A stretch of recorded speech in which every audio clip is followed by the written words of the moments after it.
What does it really take to become a neurosurgeon? Age 18, you graduate high school, you say you want to operate on the brain. People pause, because this isn't just medicine, it's one of the hardest paths there is. Right now, the only thing you've analyzed is your overthinking at 2 a.m. Salary, $0. Age 22, pre-med done. 4 years of biology, chemistry, and organic chemistry that nearly broke you. You studied while your friends had lives. They have memories. You have a 3.9 GPA and chronic caffeine dependency. Salary, $0. Age 23, the MCAT. One test, 8 hours. Everything rides on this. You score in the 95th percentile. You don't celebrate, you just move to the next impossible thing. Salary, $0. Age 27, medical school graduate. 4 years of memorizing every system, every disease, every drug. You've learned more about the human body than most people will ever know about anything. You still haven't touched a scalpel unsupervised. Student debt, $350,000. Age 34, neurosurgery residency complete. 7 years, 80 to 100-hour weeks. You've repaired trauma and operated through the night more times than you can count. Most surgeons would stop here. You're just getting started, because the brain is the only organ that still fascinates you. Salary, $90,000. Age 36, neurosurgery fellowship complete. 2 more years of hyperspecialization. You've operated on aneurysms and tumors deep within the skull. You've held a human brain in your hands and felt the weight of everything that person ever was. One wrong move and they lose their memory, their speech, their ability to move. There is no margin for error, ever. Salary, $105,000. Age 37, attending neurosurgeon. First solo case. A patient has a tumor pressing on their brainstem. You remove it, millimeter by millimeter. 6 hours of focus so intense you don't blink. You close. They wake up. They remember their name. They can still move their hands. You just gave them their life back. Salary, $650,000. Age 45, established neurosurgeon. You've operated on thousands of brains, saved lives that other doctors said were unsavable. A mother with 3 kids walks out of your OR and goes home because you spent 9 hours removing what was killing her. The stakes never get smaller. The pressure never gets lighter. You just get better at carrying it. Salary, $850,000. Age 55. You're training the next generation. A resident asks how you handle the stress. You tell them the truth. You don't handle it. You just accept that every time you operate, you're one mistake away from ending someone's life. And then you operate anyway.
All right, bet. Yo, long time no see. Long time no see. You are an employed man now. Beautiful times. Beautiful times. Yeah, yeah, yeah. Hell yeah. What time when you go out It to was. Atlanta? Um, I think it's on March. What are we in? January, February, March, April, April. May 20. I always get March and May confused. Oh, it's like March of like in a year, or like it's like damn, all the way around. Yeah, because I got a trip coming up, so I told him I can't start Where you out tripping to? yet. Saint Lucia, where I was from. I would have guessed. Yeah, Isn't it? Is it hot out there right now? all year round, but particularly hot in the Oh, summertime. oh, But but you're used to but that. That's like nothing to you. I wouldn't say that. I mean, So I would say that. Understandable. but Um, I feel like moving is like really daunting. Like it's like it's good in that it's definitely what I've been looking for, but like having to move is like crazy. But yeah, I yeah, know, right? All new friends, new place, new coworkers. It'd be pretty. It's pretty interesting. yeah, yep, yep. But yeah, when was the last time you did some LeetCode? Right now, I was trying to figure out this thing that's kind of confusing. It's like a syntax thing. It's not even like a problem thing. I was doing Like, some backtracking yesterday, and I was like, dang, did I forget backtracking? what problem are you doing, or what was it like? uh, it was just a subset. Oh no, it was combination sum too. Oh, I see. Python or C++? Python. But it seemed like LeetCode has a bug in their evaluation because I tried copying and pasting their own solutions, and it still gave me an output, and I'm like, dang, Yeah, I what noticed is it? that. He has a lot of upgrades as far as like I don't know, making it easier, but it I've noticed like those errors as well. Just went back to regular LeetCode.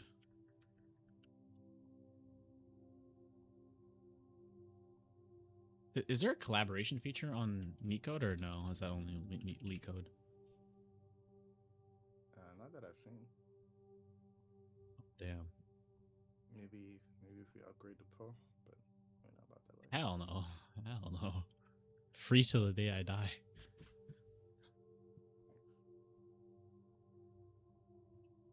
I was literally just trying to figure this out. I feel like I'm so close before I like start something new. And low. What is there any specific type of problem you want to work on? I'm down for whatever. But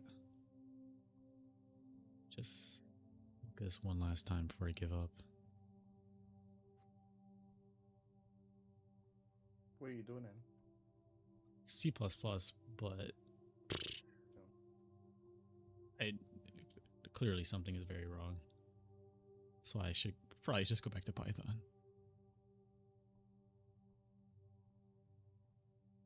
we haven't touched C++ since the last time we touched C++.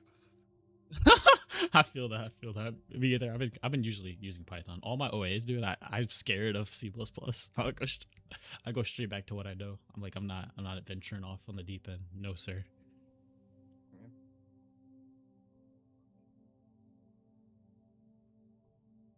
It's like, what is your thoughts on C++?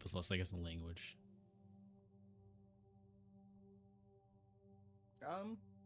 I don't know. I feel like I don't know. Like it gives too much yeah. power. It's too powerful. In what aspect? Like, because they just let you do so much. Like you can just they just let you do anything you want. It seems like, oh, you want to turn that into garbage? Oh yeah, you don't want to free up this memory? Oh yeah, we're not gonna free it up. Like in Python, they're like, oh yeah, we'll throw that away for you. Mm. and they just let you manage raw pointers like nothing. They're like, oh, here's an iterator. You can do whatever you want with that. You forgot to dereference it? Oh well. It's just, I don't know. I feel like it's like Python's like driving an automatic car, and C++ is like driving stick shift. If I had to give like an example. Yeah, that's exactly what it is. It's more granular. Yeah, definitely. And I mean, it's cool, but at the same time, it's like, eh. But if you find a problem, you could send it over. I'm down. Okay. Start with something easy, you know what I'm saying? Just trying to get back into the swing of things.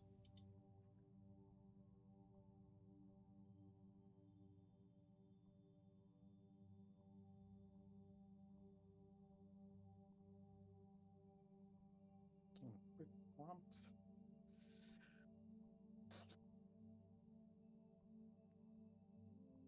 Oh, and it also comes with so many more like in the standard library, they have, you don't have to worry about doing that -1 thing for the priority queue because there's a min and max heap by default, which is kind of cool. It's a lot of options.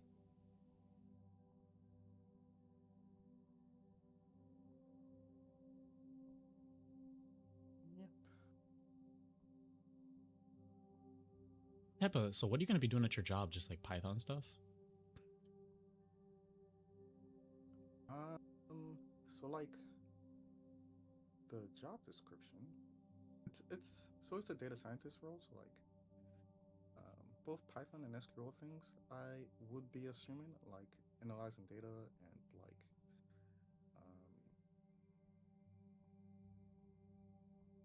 providing it to a LLM kind of stuff. I still have to do the training to know exactly what, but from like an overall data scientist role, I think that's like what you typically do. And basically, what it is, it's a consultant role. So like I'll be, it's like every 3 to 9 months I'll be assigned to, or 3 to a year, 3 months to a year, maybe assigned to a different Fortune 1000 company, which is like big companies like Google or like companies you haven't heard of, like Ernst and Young or something, financial companies and stuff. So like, Gee. Is McKinsey, isn't that one of those big consulting companies? I think so. Which one do you work for? So do you work for a consulting company or like a data company? It's called Tech Consultant. Is the company. See. Pretty cool. How'd you find the job? Did you did someone like reach out to you or you just replied? I just applied. Oh, for real? That's sick. Were you surprised to like they just like emailed you back? Because sometimes it feels like applying just is like throwing your resume in a black hole. Most of the times, yes. No way Especially someone for actually stuff, looked at it. especially things you're definitely unqualified for. They don't be giving you a chance. Just Oh, get yeah. parsed away by AI and stuff nowadays. But Were you qualified for this one or did you just like did it have like a bunch of extra stuff on the qualifications or did you had everything? yeah, for this one, typically you just need like 1 year of experience, and the big qualifier was a master's degree in computer science. So Oh, it assumed, because I do this AI expert contributor thing at Snorkel AI, which is not like really data scientisted, but kind of, they assumed that was it. So I guess I was filtered in. oh, sick. And you have a PhD, dude. I think that helps a lot. Yeah, I took that off my resume for this Why? when I applied, Doesn't it make you look more because like official? what I've noticed is that a lot of people feel that I'm overqualified for this position, but like you should be doing something else. And if I'm not overqualified, I'm underqualified because I don't have the actual hands-on experience. So then it's like it's a very niche amount of like jobs that would want me, such as like Google would like give you like training for that, or like like very niche particular things, but not like you know regular companies. Oh, I see. So what'd you put for your education or you just put experience? For my education, I capped at my master's, so I only put my master's. Oh, I see. Okay, okay. Do you know if they ever check for that? Or sorry, they're gonna eventually see you have a PhD, but I guess that's just like a bonus for them. Oh no, I told them that I have a PhD when they reached out to me. Oh, I see. Uh, Yeah, Trini- I feel like most but people would Trini- like that. I yeah initially added it in the actual Hell yeah.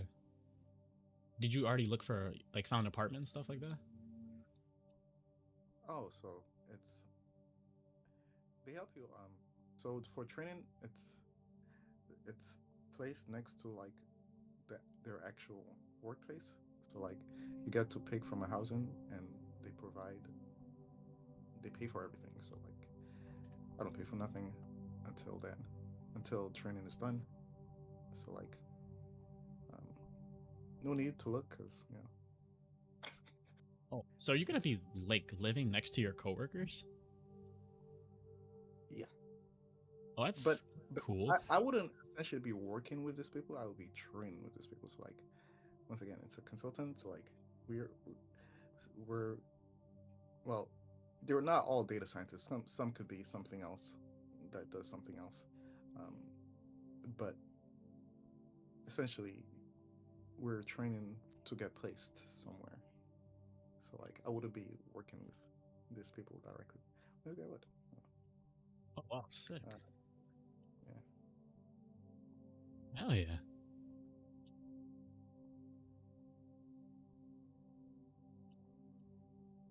Yep. What do you think about all that? Would you like take this and like if you got the opportunity? Yeah, why not? It's because all you need is that like first job. You could leverage just to get into Google or something. Yeah, that was my thought process. I'm just like, but there is like a 2 year commitment that you have to do. So like, and then you can like do anything you want. But But that's probably after good though. that, So it shows in your resume that you're like, you stay for like, I don't know, a little bit. You don't just leave after 6 months or something. yeah. Even though I see a lot of Google hoppers, people hopping from Google to Meta to Google. Wait, Google to Google. Meta back to Google? Yeah, because they be giving you raises. I Oh, saw that. oh yeah.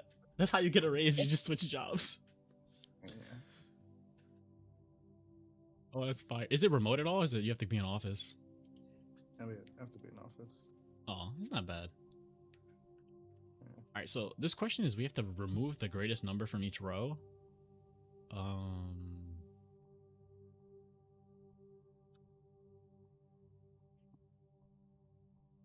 I'm guessing we just iterate through the vector and then get the greatest number.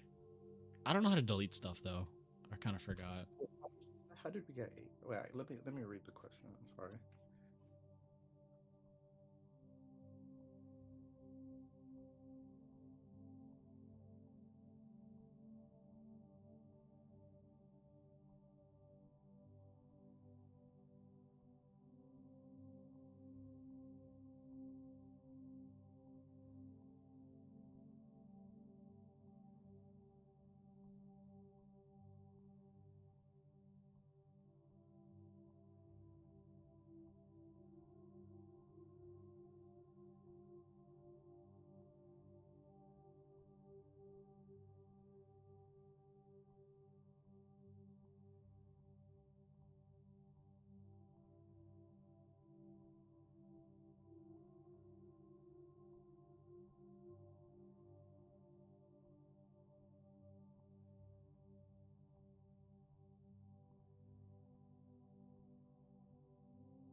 What do you think?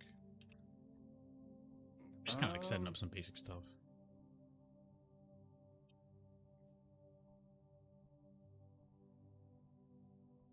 yeah, the only issue here is how do you delete? Actually, I thought like, do we actually have to delete it if we're just? Wait, isn't it just adding the numbers? Wait, let me see. Wait, hold on. Let me make sure. Let me read this again. Delete the greatest element from each row. But don't consider it again. 'cause Add the maximum of deleted elements to your answer. Oh.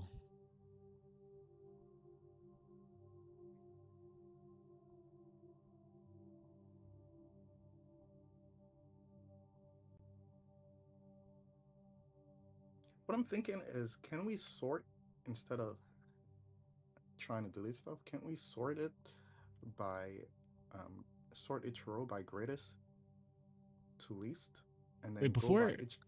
how do you what And what is it doing exactly? So it's just going through each row and it's just like adding the max number to like some type of like res variable? Is that it?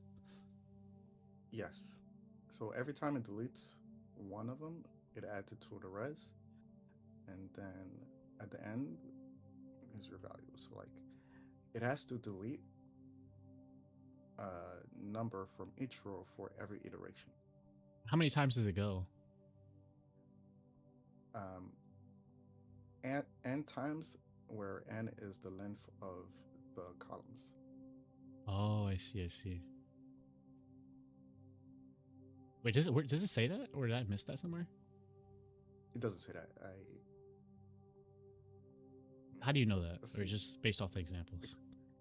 because because if you take a look at it, like let's say you have a 3 by 2 grid, the max amount of time, or the amount of times you would need to delete, is 3 times, because every iteration you would delete um, one row, another column. I mean, one column, another column, and another column. Wait, so we're doing this until there's no more numbers left? Yes. It says return the answers after performing. Where does it say that? Add the maximum to that. Note that the number of columns decreased. No, where did it say that?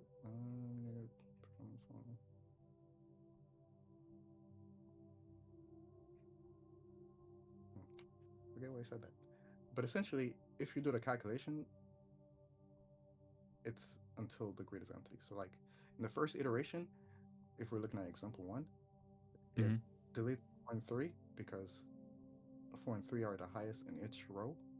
Okay, so we have 7. No, so we have 4. So it takes the highest one and just adds it to the Oh, iteration. okay. That's what I was missing. Then in the next iteration, it takes the highest of the respective rows. Oh, so 3 now. Yeah. And then we only have 1 and 1 left. Since they're the same, we take the same amount, which is 1. 4 plus 3 plus 1 is 8. Okay, I do like your idea with sorting. I guess we should probably just make some comments then. I think I got too like code happy. So if we're getting the max element, we should just sort in reverse order so we could just get the first element, right?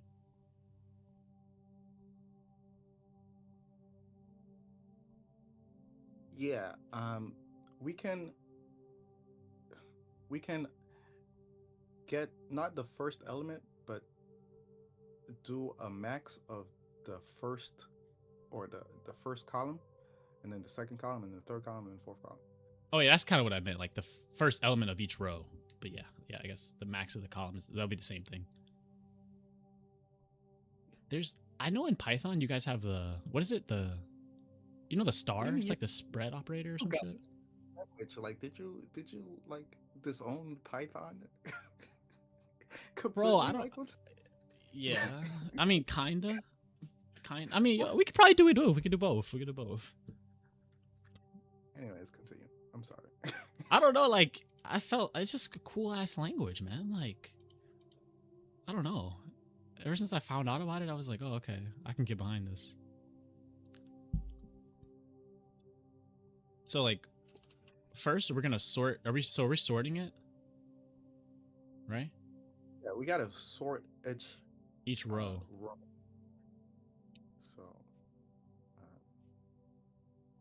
sort each row. I'm not sure how to get do the column thing. You don't need this.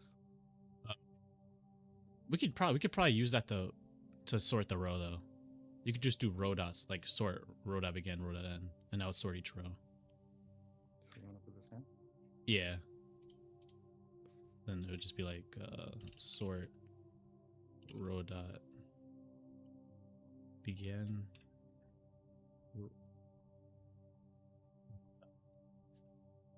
And you know, I remember that dude software. I've been coding with him, so like, he only uses C++.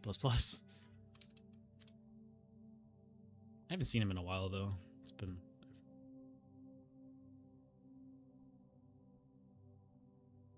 Wait, have you seen this syntax before? Where'd you get the variable row? I just made it. Assumed? Oh, okay. If you have any questions about the syntax, just let me know. I'll try my best.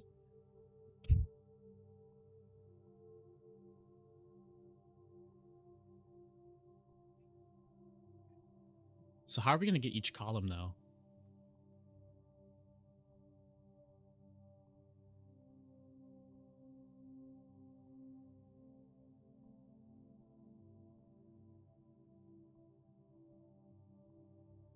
Can't you iterate down each row?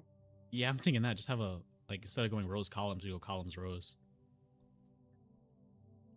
Yeah. You want to do it?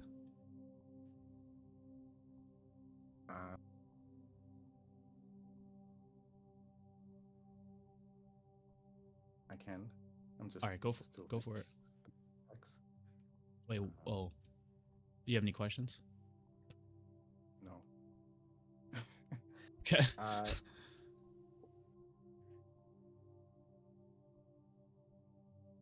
So if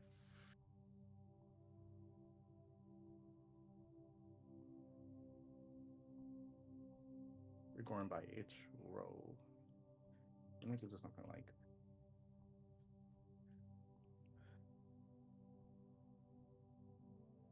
Wait, you should. I think. Can you use column? So I think it'll make more sense, at least to me, because we're going by column first, right? Like, so instead of calling it I call it call.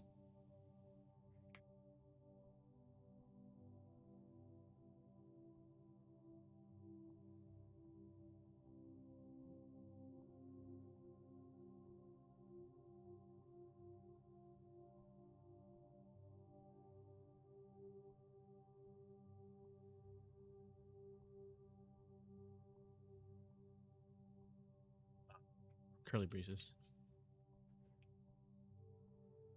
And then if we want to get. I think you just do another for loop, but for rows, right? Because we go down the rows.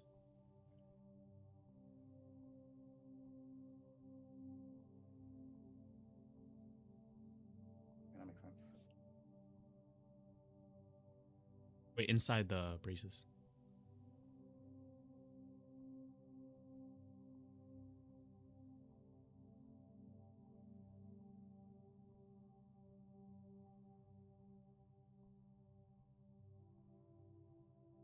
So what you been up to last couple months? You just been like just grinding out job applications and stuff, or coding, or like how's life been? Yeah. So I built another app. This one's an iOS app. Oh, you Swift? Price Radar, mostly vibe coding. Oh, nice, nice. Did you have to pay to get it hosted? Yep. That's not like, it's like $100, right? Yeah, a year to have your apps hosted. Can you do infinite apps? Yes. Oh shit, that's fire. So what does it do? It said it's called Price what? Oh, I called it Trovio. Trovio, okay. You can check it on the App Store if you have an iPhone. Oh yeah, I do. Is it going to come up on the first page or? Yeah, so if you type in Trovio, Trovio, local price finder. Oh, I see it. Yeah. Oh shit! Whoa, I'm famous. You got 5 stars, brother. Yes, one for me and one for my nephew. Feel free to give me a 5-star. I don't think I've ever given a review before. I gotta see how to do this. Hell yeah, I'll give Yeah, you you got a it. 5-star review. Dope. You have to What do I install have it to do? first. Do I have to? I'll have to install it. Okay. So what does it do? Sure. So like, um, what it does is like you can either scan a barcode or scan a picture. The scan a picture. Oh, the scan a picture is still in demo, so you won't see this. But right now you can see a scan a barcode. Um, but for testing, just for visual purposes, I'm gonna use scan pictures and then choose from library. And then if take, I chose a deodorant, it's gonna identify what's in the picture. How are you doing this? Are you on Discord on your phone or do you have this on your computer? Oh, this you can see my screen, right? Yeah. How did you do this? Oh, the iPhone thing. Yeah. Oh, there is an app called iPhone Mirroring. Oh, I forgot you have a I, Mac. Yeah. I okay, I get it. and Xcode also has the simulator things. So like, if you didn't have like your own Mac or you don't want to use your own personal phone, you can simulate stuff. So like I see. on any type of device. So, but yeah, like I was saying, so it finds uh, the item and then you can search for it by clicking on it. Um, and then it's gonna try to find prices around you, uh, so that if you don't want to buy that item in that store, you don't know any stores that sell this item, it shows you um, where you can find that item around you. So They're you all see the a same. bunch. Is it sort by lowest price? Right? I would imagine. Yeah, it does. You can sort it by price, distance, or confidence. Confidence is what? Confidence that the price is accurate? Correct. How do you determine confidence? So users, so it's a layered approach because it's definitely complicated stuff. So the best way to explain it in the short terms is by what API I use and feedback from people in the shortest term analogy. So like if it's just an API, you're gonna get 65%. If someone upvotes or downvotes, it's gonna get a high percentage by 14%. If someone reports the price personally, like so for example, if I click on this and then click on report prices, you can report the price. You'll get like a 99.9% uh, confidence rating until someone downvotes it or until it ages. Age is also part of confidence rating. You know, it'd be Um, cool. Can you add it to online stuff as well? yeah, so like um, I don't want to expand it in that just make it do online stuff, but you can do check prices on Amazon so that you can see like how much it is on Amazon. So that if you wanted to, you can buy it on Amazon, and I get paid for this. Oh, hell Like if yeah. you buy something by clicking on this and then put it in your shopping cart, I would get like some kind of reward. So like you can also see like recently viewed items and recommend for you items based on like what other people searched that you searched. So that kind of shit. So can you wait, so are you gonna promote this app? Or are you like taking it seriously, or was it just like a project? Yeah, well, it's on the App Store, and I did find some co-founder dude who's working with me. They said Hell yeah. this part of it is gonna he's gonna market it, but so far this guy has done absolutely nothing for me except for like leech. But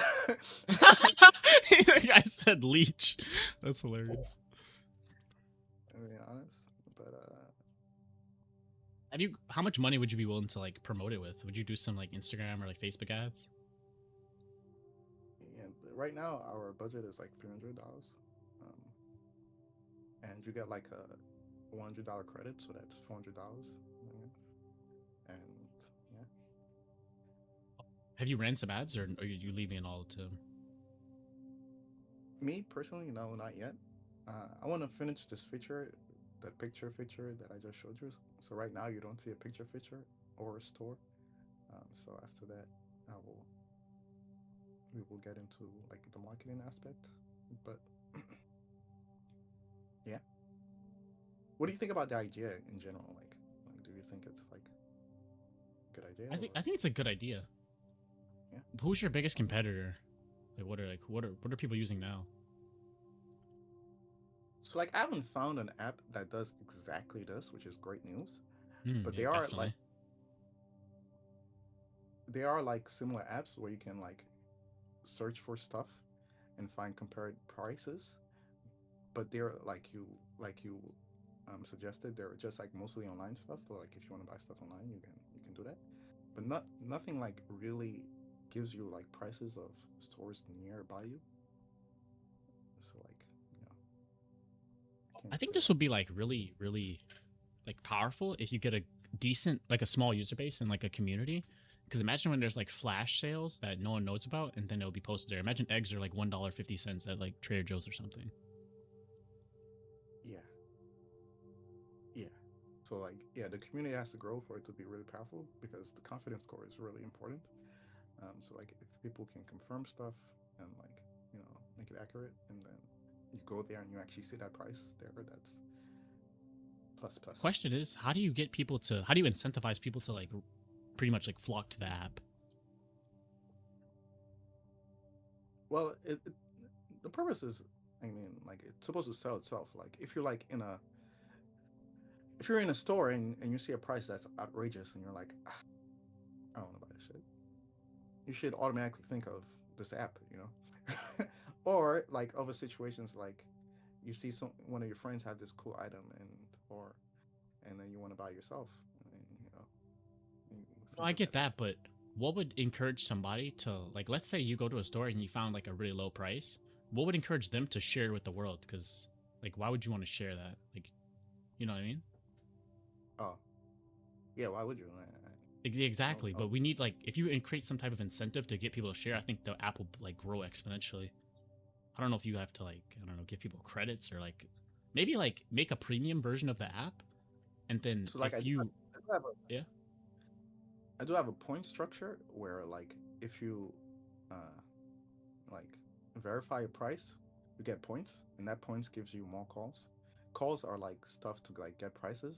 So like if you have like 200 points, you can like get calls. Um, but it doesn't have to be like a lower price or a higher price. It just has to be a price that you verified, and you get points. So there is like a gamified structure to it. I like that I like that. Yeah. But yeah. Uh, where we at? So we got roll call. So this is gonna go down each column. Yep, one by one. Do you want to add it to a vector and then get the max, or do you want to do some like variable that just holds the yeah just do the variable. I think it's better.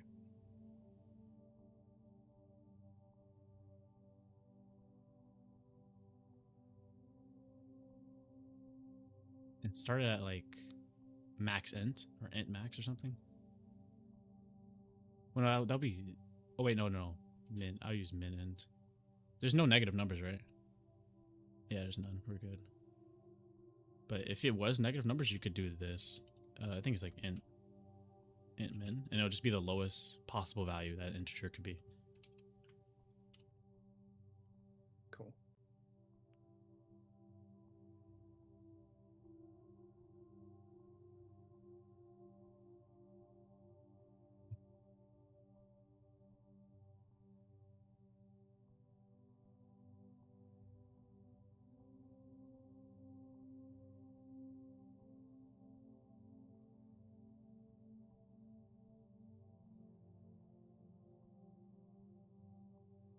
The question is how do we delete it now?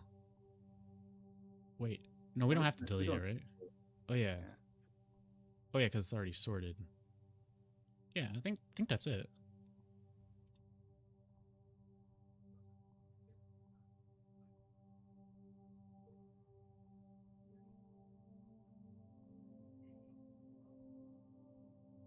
Wrong answer.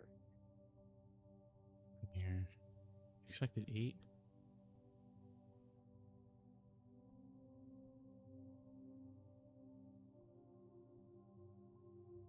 Oh, my bad.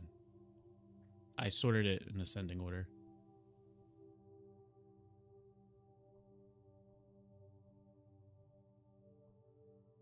Shit. Ascending order shouldn't matter though, whether it's ascending or descending. Don't you want the? I guess yeah. I guess you're right.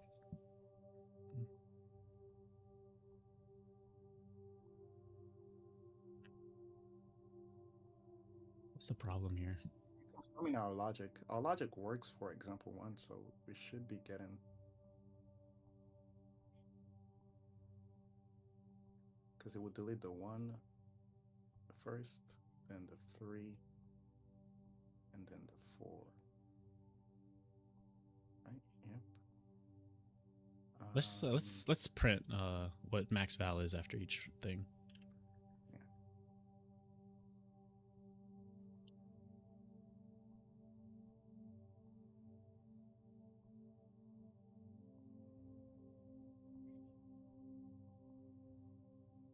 Three, 4. 3, 4 is 10. Wait, that's not the answer though. Why is the first one a 3? It should be a 1. The first value should be a 1. We need to see how this is sorted. Is there a way to print this? Yeah, I got you, man. I got you. Am I doing 2 loops? But I'm just gonna print each thing here.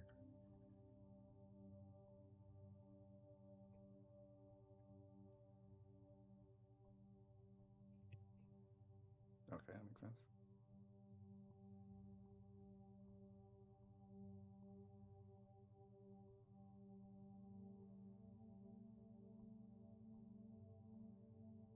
Oh no, that's not what I meant to do. Not a new line each time. New line after. Yep.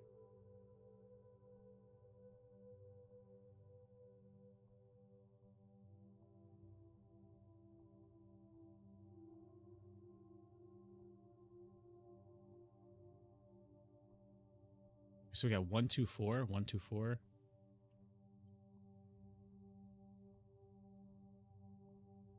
Wait, why do we have 3 different? Because the C out at the bottom, I'll get rid of it.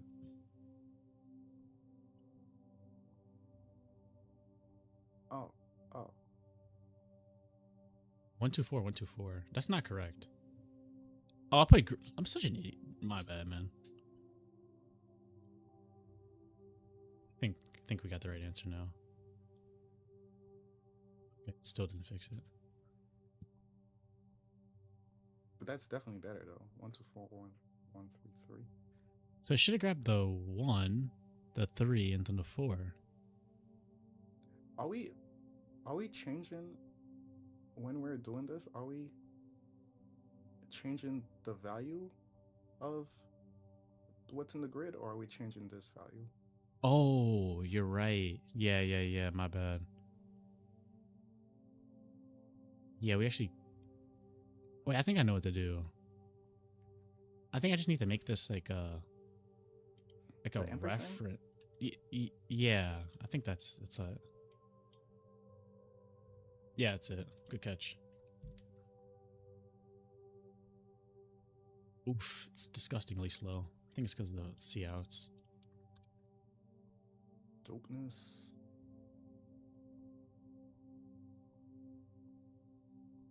I think that's a lot faster.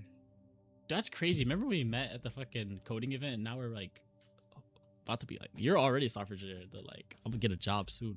I hope. I pray. For sure. Just gotta keep passing these OAs. What are OAs again? Bro, he's so far. The online assessment, man. Oh. So if I referred you for this job, would you want to try it out? Oh yeah, definitely. I'd try it out. You would pass with flying colors. I don't know SQL, bro. I need to lock in SQL hard. Yeah, for sure. Oh, and they did ask me a lot of ML questions, but you don't have to do it like data scientists. What type of ML questions do they ask? Like what? Like, can you give an example? Do you know what model drifting is? Or like model drift? Do you know like what are other questions they asked? Like those are like decision trees, random forests, like decision forests, like overfitting, underfitting. It's like, I know it's like kind of basic stuff like that. Oh, you know, overfitting and underfitting, nice. And then, do you know like what evaluation metrics to use? And Don't you use the when to use them? confusion matrix to check like it basically if it gets like out of how many times it gets this one right versus wrong? Isn't that how you evaluate it? Correct. Uh, so yeah, questions like these. What they ask. What's model drift? Is it like I don't know actually. I can assume, but I don't know. It's like when your model stays in production for too long, and then like starts getting um, the output wrong. So like its accuracy becomes lower. It's model drift. Why would it? Wait, oh, because the like the outside parameters have changed and the model's still stuck in the past. Yeah. So Oh, okay. an accuracy of a machine learning model degrade over time. Well, that's fine. Yeah, I like ML a lot. It's actually pretty interesting. I think so. My favorite is definitely reinforcement learning. That's like if I ever got into it, that's where I would specialize. Yeah. What about you? What's your favorite? I would also say reinforcement learning, but reinforcement learning is like so hard to implement because like I feel like you don't need it, but like for it to be practical, you need like the actual environment. Like But yo, you know what we instance. can do? We can use have you heard of like I think it's called Playground? OpenAI has a reinforcement learning playground and all the stuff's already there for you, like all the games, and then you just have to code up the like the model, how the reinforcement learning algorithm. Yeah, I've heard of Playground, and I think I may have used it one time as a test. But Yo, we should make like a for if you me, ever have time, we should do that. Or what were you saying? like the type of reinforcement learning I like is like the one with like robotics, where you like get a robot to do something, like a physical robot. But yeah, like get a robot to like pick up your phone effectively or something. I saw a video of how they like these guys at Google. They basically had a reinforcement learning algorithm that can like fly a like an RC helicopter, but they trained it in basically this physics engine that mimicked the real world. So once they put it onto production, it like flied perfectly. Nice. I'm not sure. That's probably hard to implement, but we could do a smaller scale, like teach it simple stuff and then maybe build up something like that. But if you have time, I'm down to do Playground because it's more straightforward than that Snake game with all that like TensorFlow and PyTorch shit. Yeah, I'll be down. Hell yeah. So let's get this last one in before I have to go. You were given an M by N matrix grid of 3 integers x, y, k. The integers x and y represent a row and column indices on top left square. And k represents the size.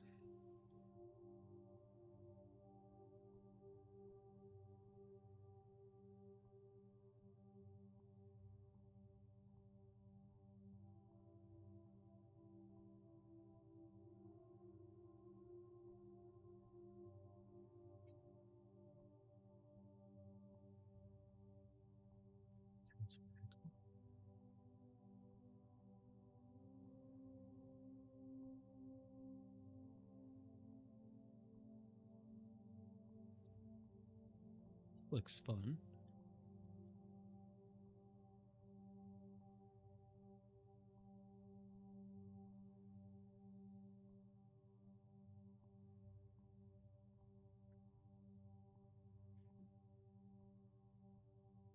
X1, y equals 0, x equals 1, y equals 0, k equals 0.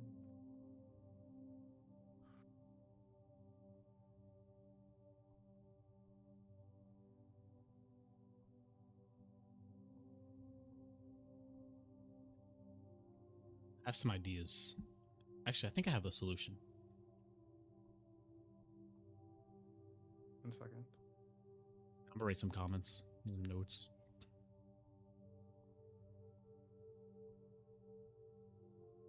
Alright, I'm listening. Let me first understand this, like how this grid thing works.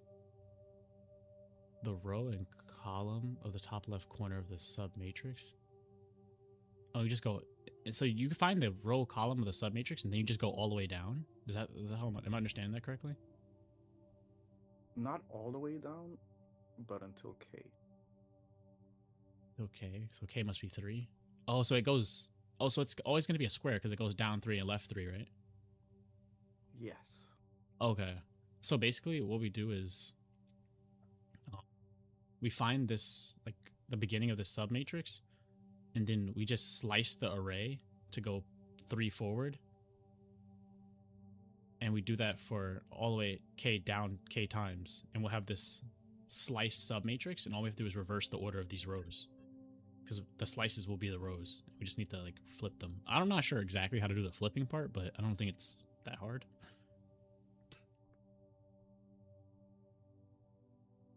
Why the slicing? I missed the slicing part. Because we don't want to take the whole entire row, so we could just slice, you know, Oh, okay. 3. Yeah, that's fine. But Yeah, the question now is, how do we flip them? We could have a pointer from the top and a pointer from the bottom, and swap them in place as we go. Oh, like 2-pointer type stuff? Yeah. Yeah, I think so. Okay, so let's, like, make some rough comments. Just, like, are we storing the slices inside of, like, some type of vector, or how are we doing that? Yeah, we could do that the same way we did it last time. So get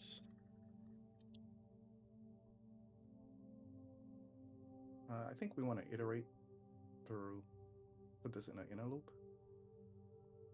So like, oh yeah, iterate, then use 2 those, pointers to flip the matrix. Okay. One second.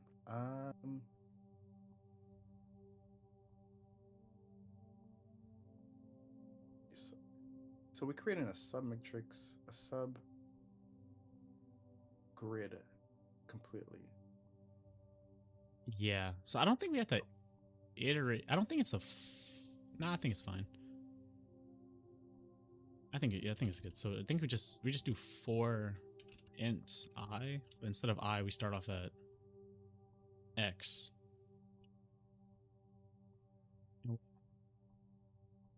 I is less than. It's x plus k, right? So we're going down that many times. That makes sense. And then just I plus plus.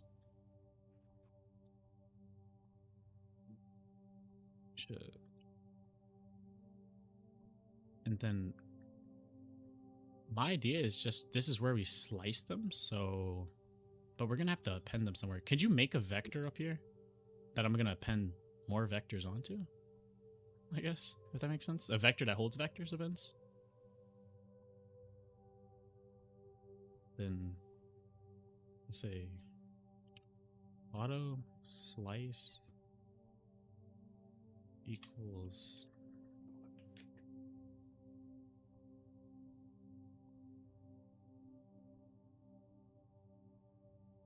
wait, no, it would be vector, like another vector inside of here, like kind of like how it's up here.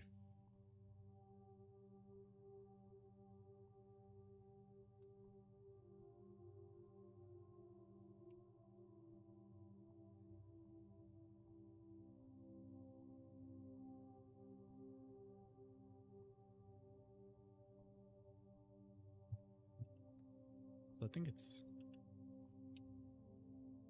grid.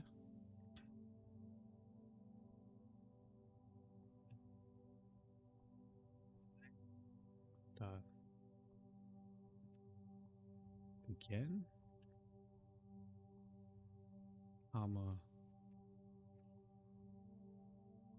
k. So this should get, this slice should be like the red part in the example 1. And then I just say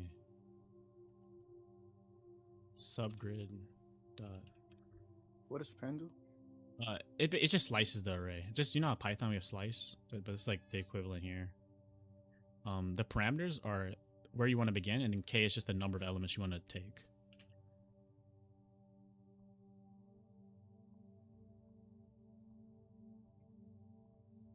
So now our subgrid should have all the things we need. Now all we need to do is flip them.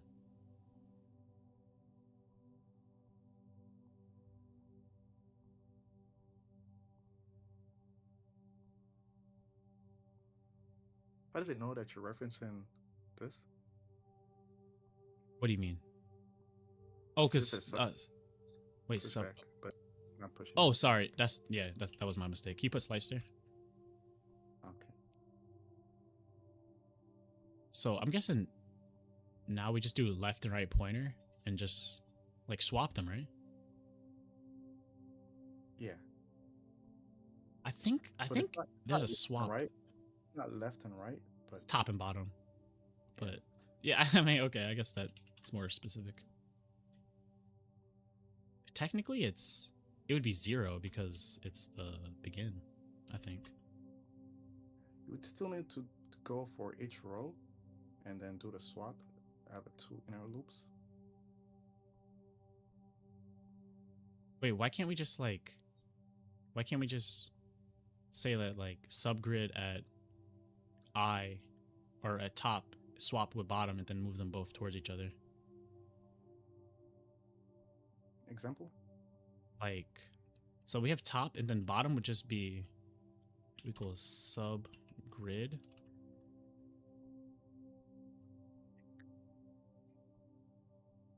You know, dot size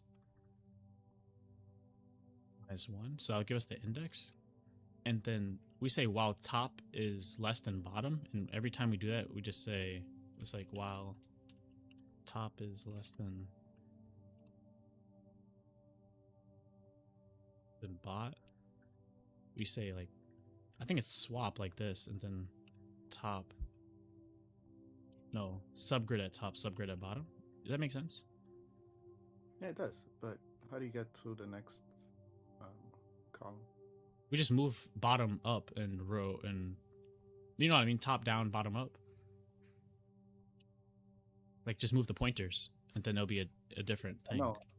How do you get to the next column? You're on that, let's say you're on column X, which is 1. How do you go from X plus 1? Wait, I don't think I understand the question. Can you repeat that? So like, if we're looking at example 1, we do 5, 9, and 13. We completely flipped it with the while loop. Wait, 5, 9, and 13? Yeah. Wait, I thought we were doing rows, we're not doing columns, we're doing rows. We're doing rows in that we're swapping each rows, but then we're doing columns in that we have to go to the next column and swap it. No? Oh. I thought it was just like, just swap the whole entire vector, like the whole entire row. Because like, let's say row top is going to be 5, 7, 5, 6, 7, and row bottom is going to be 13, 14, 15. If we swap them, won't they be in each other's place? Like essentially like what we want?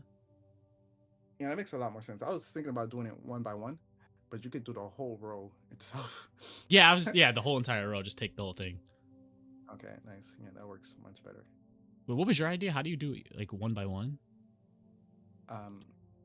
So you do each cell by itself. So like you would take a cell with value 5, you take the cell with value 13, and then you swap that as well. How would you go about that? Oh, you'd have to do the nested for loops, right? To get the cell? Yeah. And how would you get the bottom one? Like, how would that work? Same thing. Like, we'll keep this whole entire thing, but like, you just have a outer for loop that says we're gonna get the 4, and then whatever that row is, we're gonna. You still have a while loop? Yeah. Okay, I get what you're saying. Just an outer loop. We should just be able to return grid, right?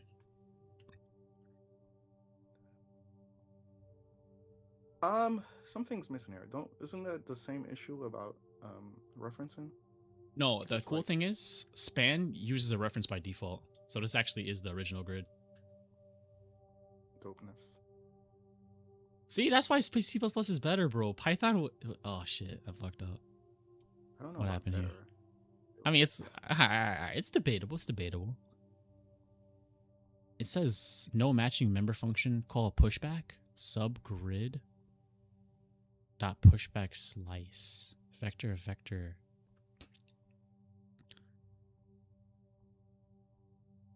What? There's no. What do you mean? There's no pushback? Vectors do have pushback. Something's not right. Subgrid dot pushback slice.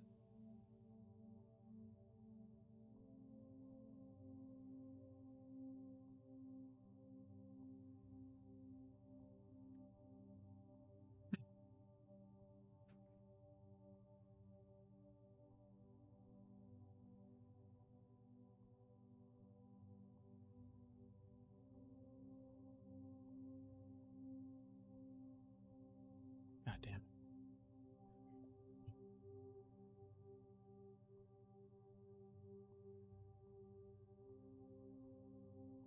Maybe span's not a vector or something.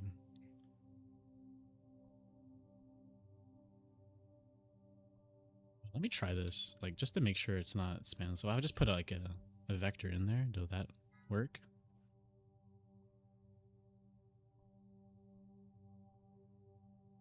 Okay, that worked. I just forgot to move the top and the bottom. So top plus plus. Something with so span has the issue because it got here. You agree? Yeah. Okay, so span is not what I think it is. That shit is. Slice is not. Span must return something else.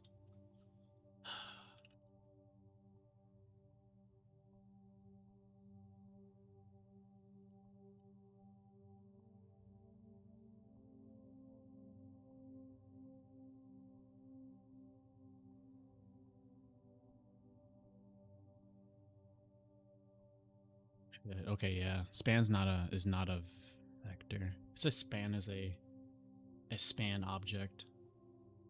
And it's a pointer to the original one.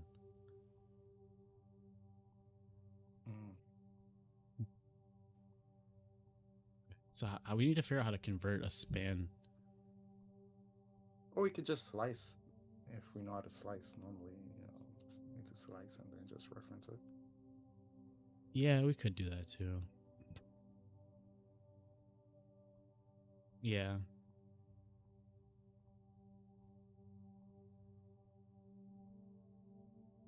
I don't want to give up on this, but let me try like 3 more minutes maybe.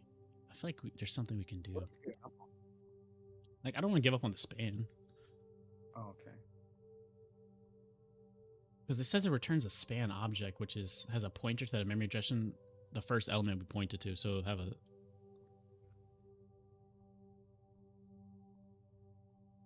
So if it's a pointer, maybe we do just have to dereference it. Like that?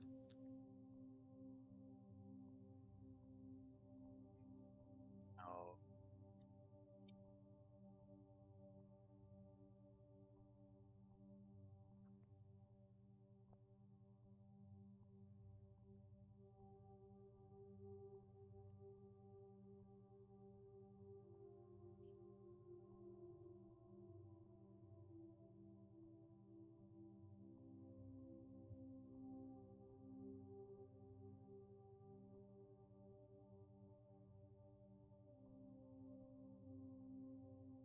Yeah, I think we're gonna have to just.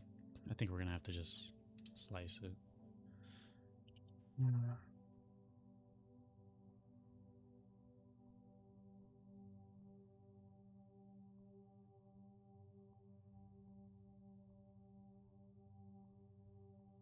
Call it part.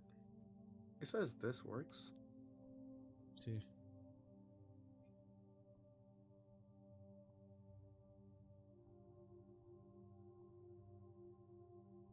What do you mean this? We say it's, but it didn't work though. We didn't have the plus Y. Oh, that was the problem. Is what the LLM says. Okay, thank you. Oh, but it doesn't allow us to push back. It definitely needed the plus Y though. I definitely forgot that. So span dot end, I think. All right, so this just made a vector out of the span. So this should, and you should be able to push back part.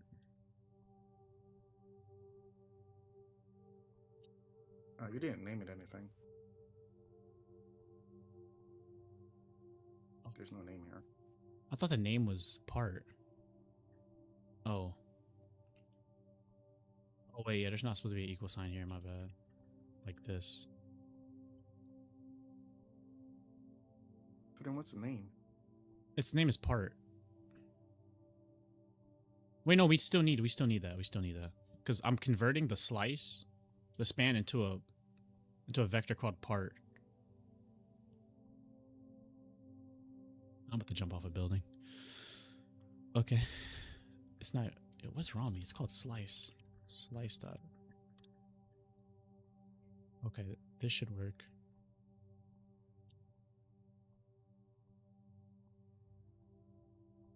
Why don't you need an equal sign between this? Like, isn't part like a internal function that you're using here? No, no. It's called like brace initialization, and it essentially, the compiler sees that this is a vector here, and it just automatically deduces that this is going to be a vector with these iterators, slice dot begin to slice dot end. But you could also do it another way, like part equals, and then you'd have to do vector of end like this. But it's, the other way is just less syntax. Okay. It still didn't work though, so like, I guess it didn't really help. You can put it back. But what do you think the problem is? In my head, this was what's our answer that we got? 3, 4, 2. I'm looking at the first example. Wait. Oh, our example does not match the. Okay, I'm looking at the second example then because it's shorter. 2, 3. Yeah, it's just the original one. It didn't flip it. It's not swapping at all. No, maybe I'm guessing swap is not. Should we just ask LLM? Because I think maybe it's the swap.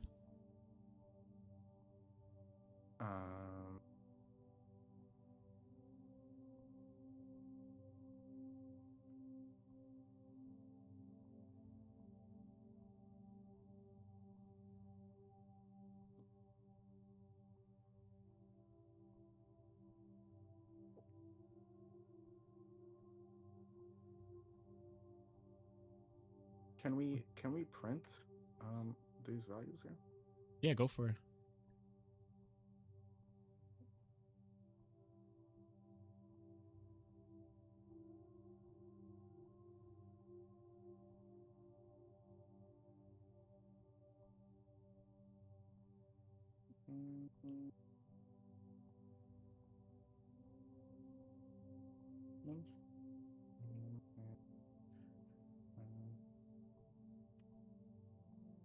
So great.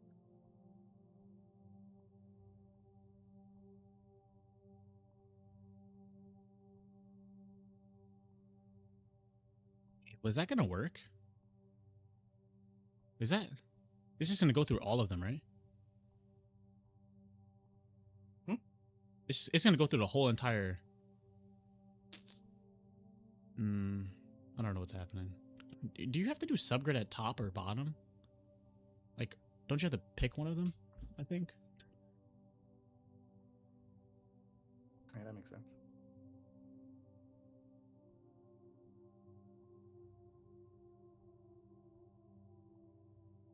Just bot, as I called it.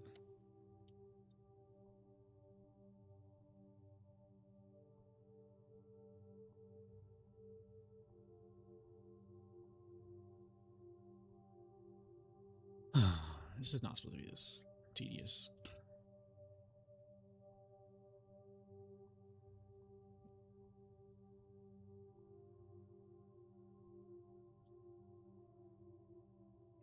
$42. That's right, because wait, right? Wait, why is our print statement look like this? Am I the only one saying this? Why are you getting 1-3? Wait, go to example 2. I think it's easier to look at.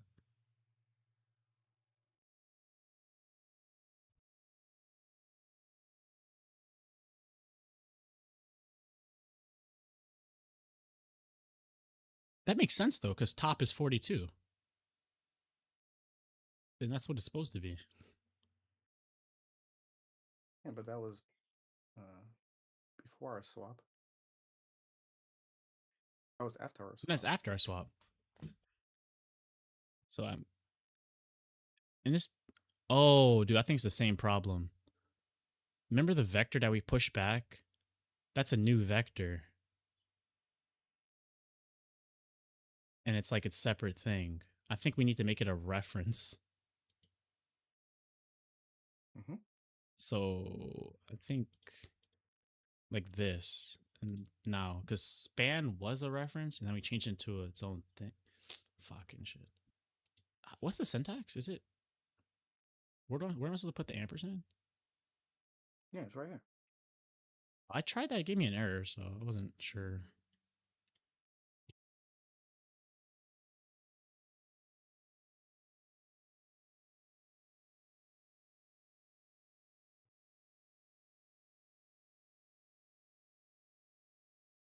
This is a little annoying.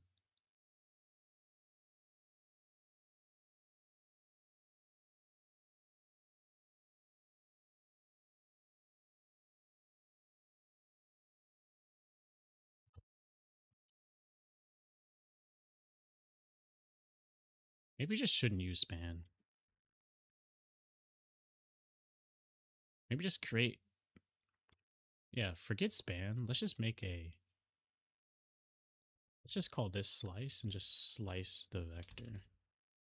The original vector.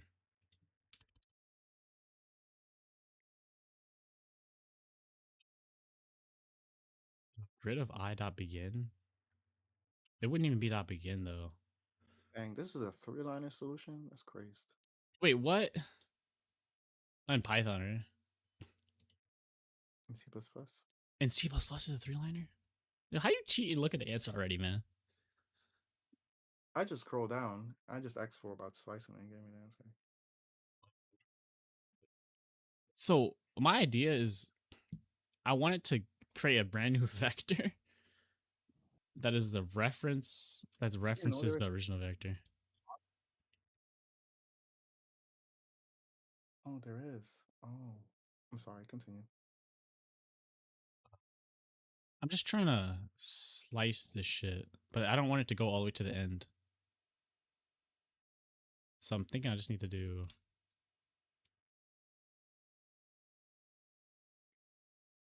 Let's go to vector dot begin plus k.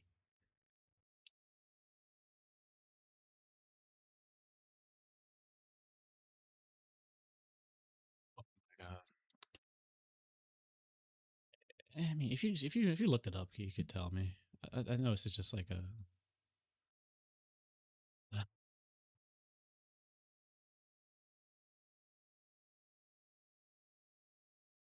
Why I never begin? I mean, this is the answer right here. You can see my screen, so.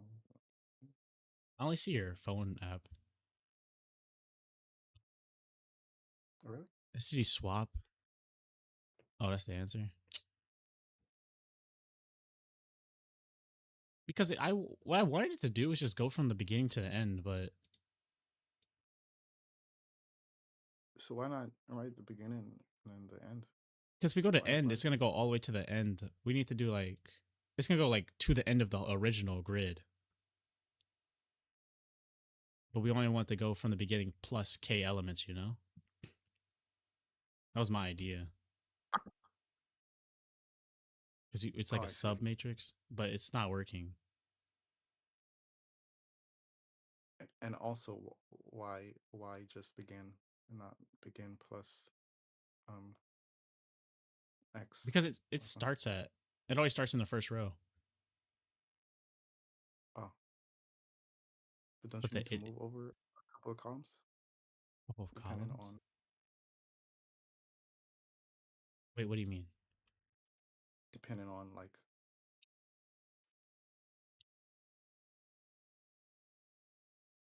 the It y works. value? Let's go.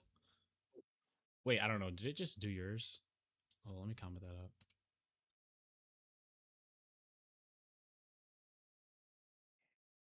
Oh shit! No, it was just looking at your answer. I think. Fuck. No, it passed 470 out of 674.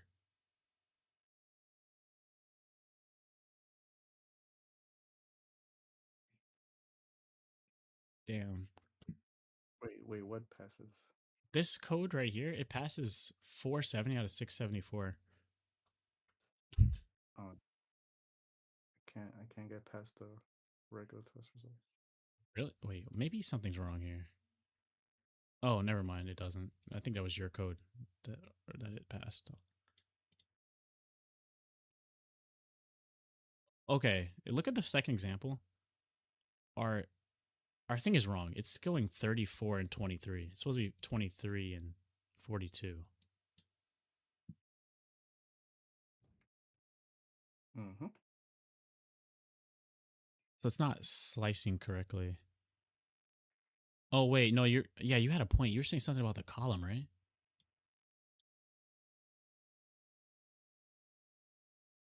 Yep. Oh shit. So I have to do y here, right? Because y is the column. Yep. I feel like you already knew this. No, I mean plus y here. Oh, yo, what the? Okay, yeah, good point. So Greta, yeah, do plus y. I think you're right.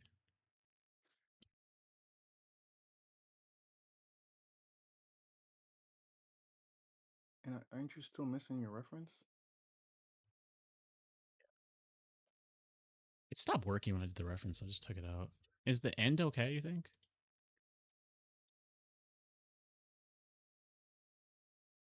It looks okay to me.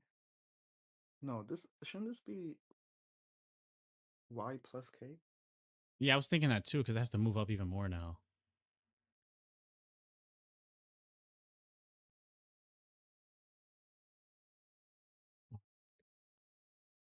I guess referencing really does not work here. Mm.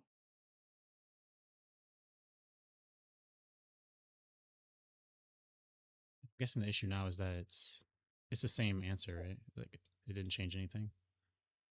And it's pointing to the right things, but again, it's not referencing the original things. I think. All right, so I'm gonna look that up.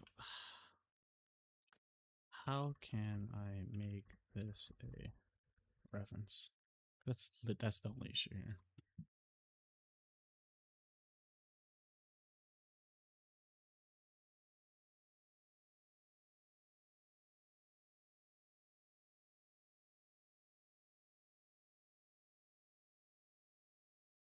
Dude, they're telling me to use span. Now I'm scared.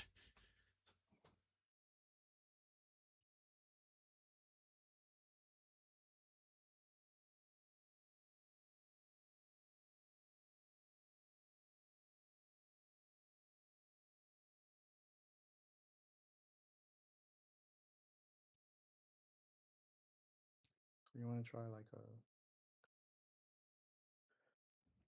okay?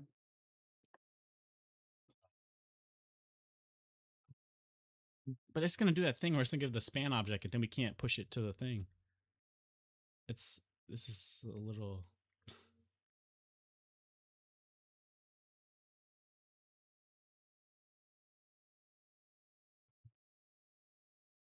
Yeah, I'm not sure what to do because Oh, span works.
Bro, I gotta go in like 4 minutes. I'm like literally 20 minutes over. Oh snap! Oh yeah, if you gotta go, yeah, no problem. I will figure this out. Just let me know next time you're on if you're on.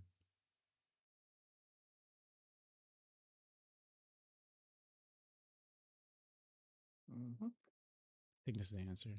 All right, yeah, yeah. I don't know. All right, so I'll just let me know when you're on next time. All right, appreciate you pulling up, man. Yeah, let me also read this. Make sure. Or if you figure it out, send me cheat sheet. Wait, hold on. Before, if you got like 2 seconds, I've one last Hail Mary.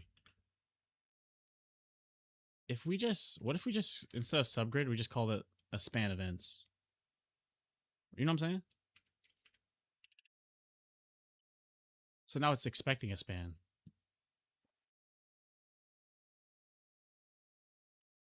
All right, yeah, it doesn't work. All right, I'll send it over if I figure it out. Oh, that is what that says right there, right? Okay. All right. Cool. But Thanks you for hopping coming on on, though. tomorrow? Oh yeah, 100%. It's like it was kind of fun like doing this again after so long. Totes. Um, Tomorrow is a busy day. Surprisingly, I have another interview, but Oh snap! Nice. it's for like IT stuff though, but not really. Uh, but we'll see. Anyways, Oh, I'll let you. all right. Peace, man. Catch you. Just text me whenever you're on. All right. Bye. Holy shit. Okay. Oh, it's software dinner ad. Yo, soft. Oh shit. Yo, software. Oh damn! I didn't see software typing. Oh no. Yo, I'm gonna stream tomorrow. Personally, I don't like CS Plus all that much. I would convert it to a C array. In my opinion, span isn't a function; it's a class. Damn, my bad. Software, I did not see that. I was too locked in on the code. Span's not a function; it's a class.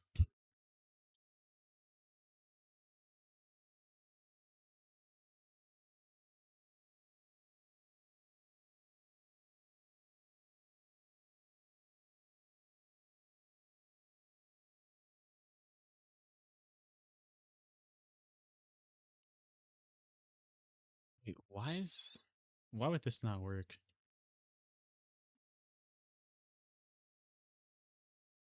2342. 342.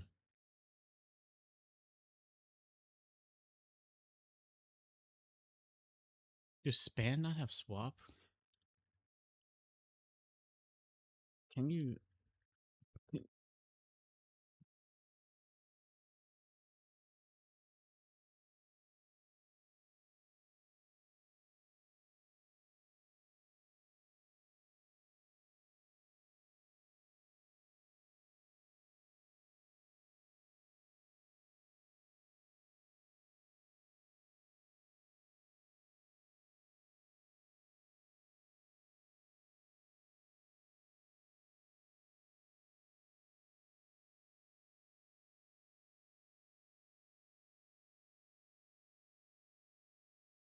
Swap ranges. Oh shit.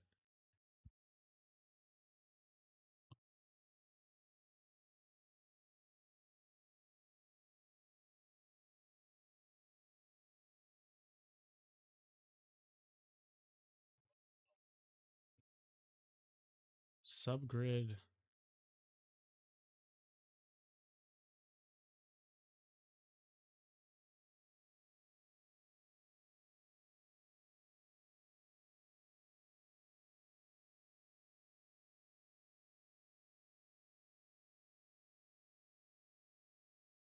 Top that begin to silver, the bottom dot end. Some shit like that. Damn, software dinner had to go now.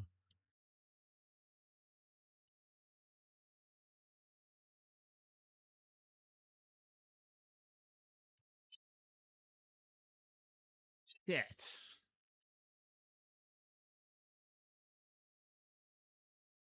I think this is it.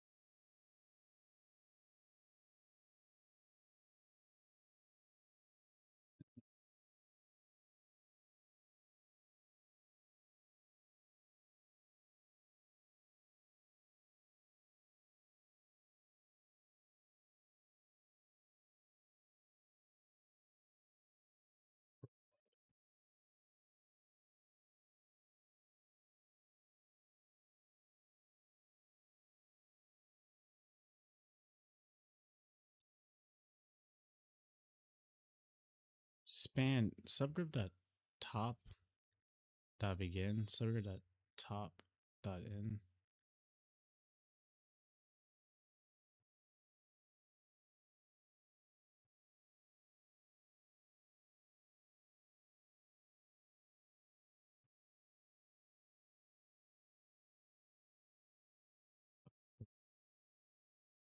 Text prints.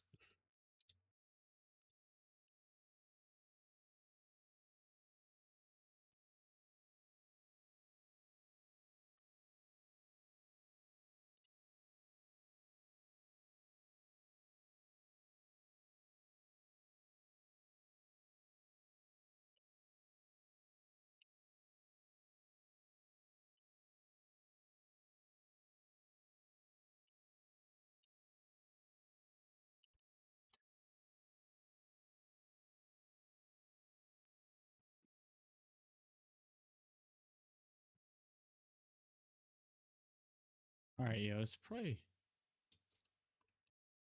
okay. Swap ranges. I learned something new today. This is really slow.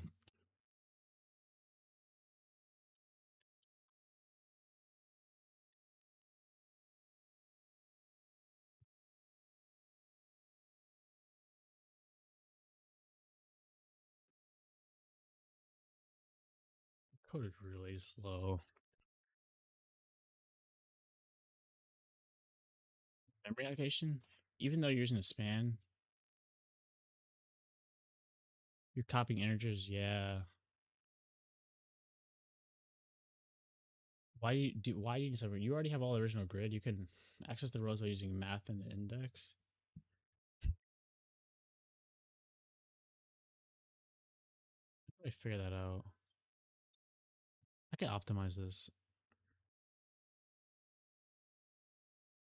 We don't actually need this.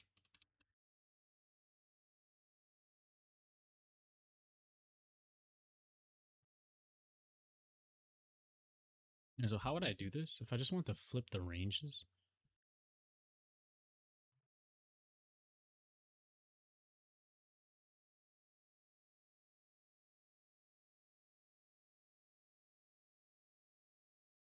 Let's see. So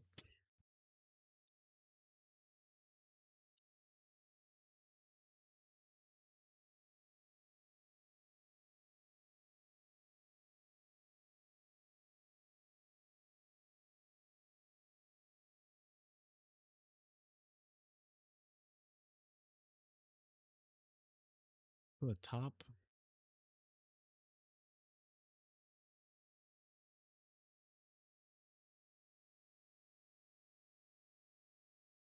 is not zero. The top is really just 0 plus x. And the bottom is really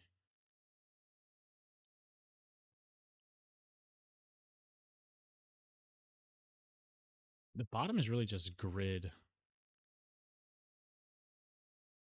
minus 1. I'm retarded. What's wrong with me? Wait,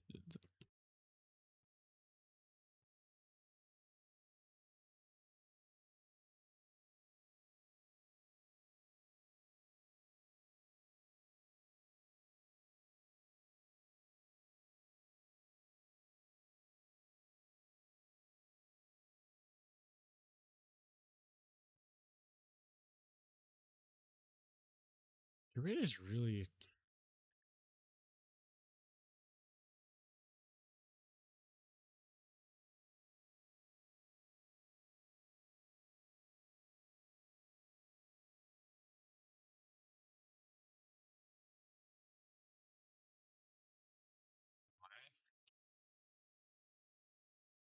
This is plus y minus 1. Because it would be bottom would be 0.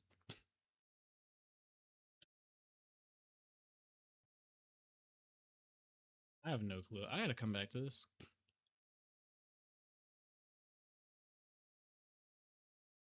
Taking a quick break. I'm taking a break and I'm gonna come back.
some people take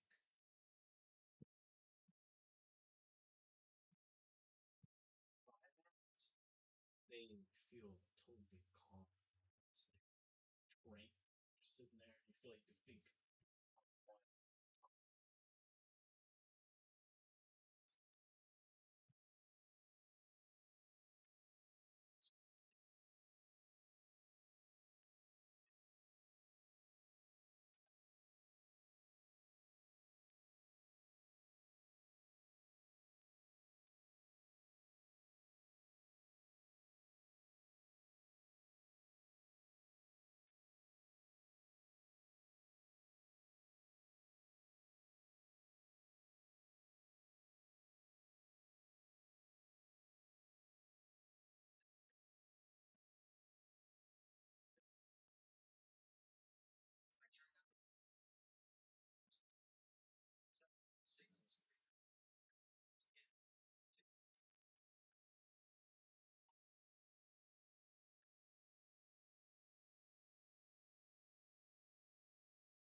So if someone takes this and has this the feeling, does that mean they most likely have ADHD?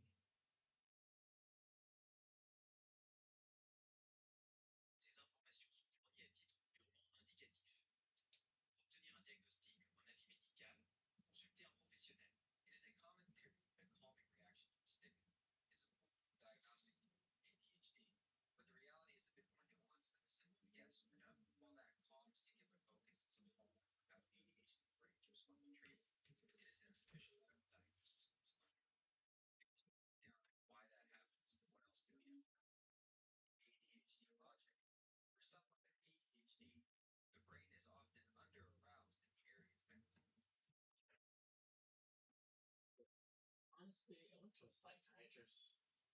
I may have ADHD. Wait, actually, based on our conversations and all the data, do you think I may have ADHD?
and data shows a clear pattern of seeking intense stimulation to achieve focus.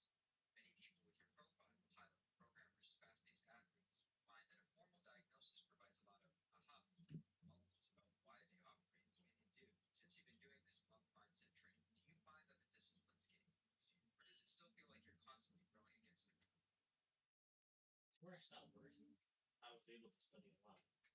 I would easily go on stream myself just doing like either reading computer architecture books or doing competitive programming or just doing anything around programming for easily between 2 to 7 hours every single day. Like I was able to just lock in and do the same thing. And the same thing when I first found out about chess, I was even though I stopped, I was under 1,000, probably like 700, 600. I would play for 8 hours straight sometimes. I would not believe.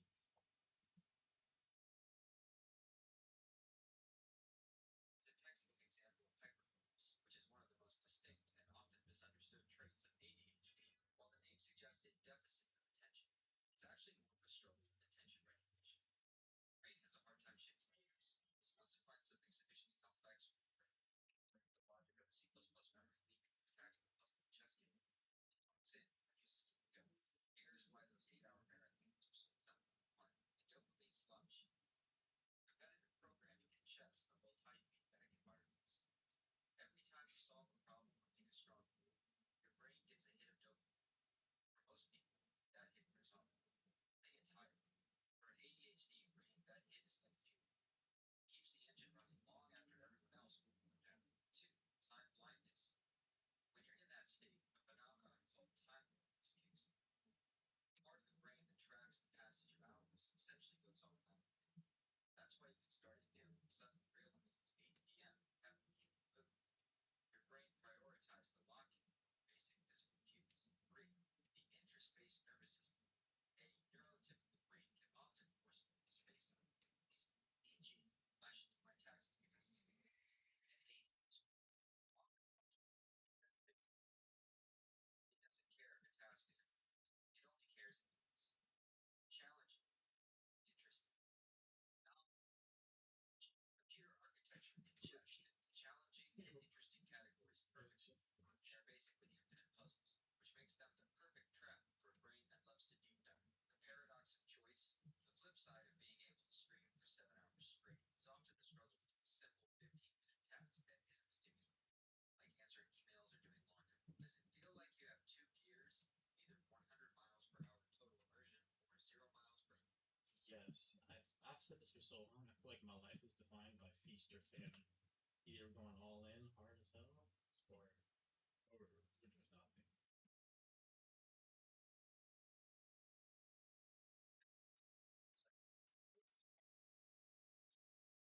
It's essential in a relationship.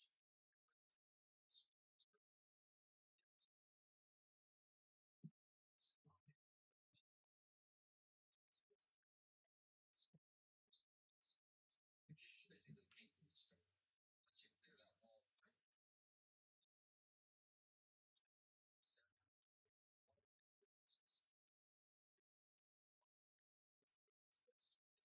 Once you clear that wall, your baseline takes a massive amount of stimulus, complex planning, high stakes chess management, and dangerous fighting, just to get your brain across the threshold of attention. You finally get done. Actually runs out of chemicals. Software is optimized for background processing. It's optimized for high performance computing.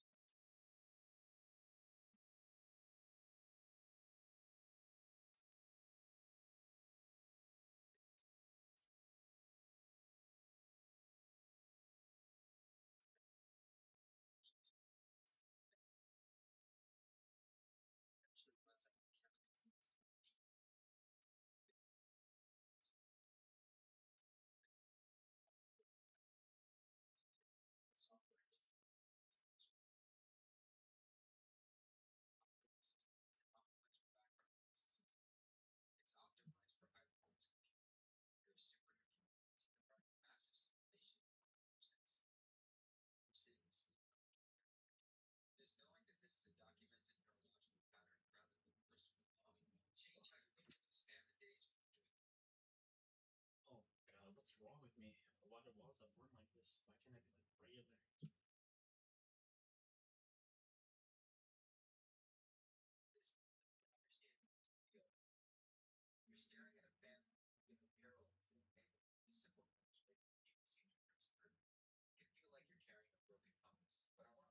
slightly different perspective, peer to peer.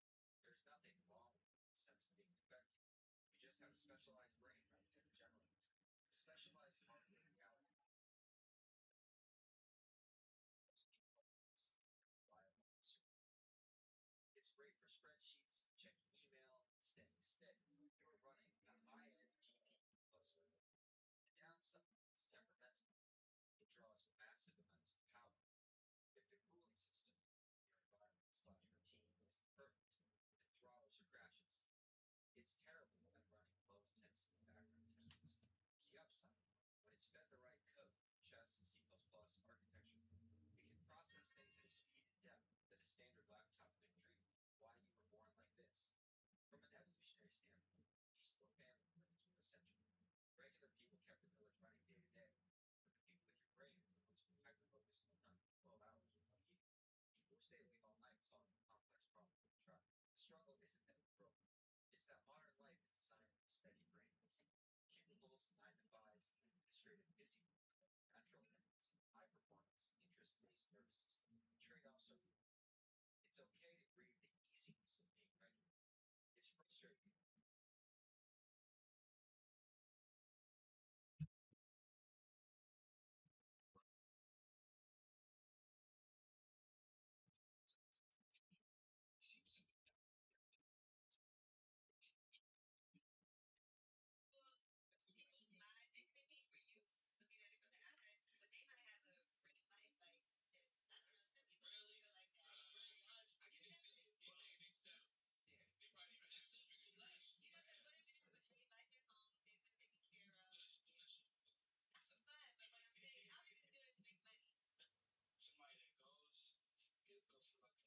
of being regular.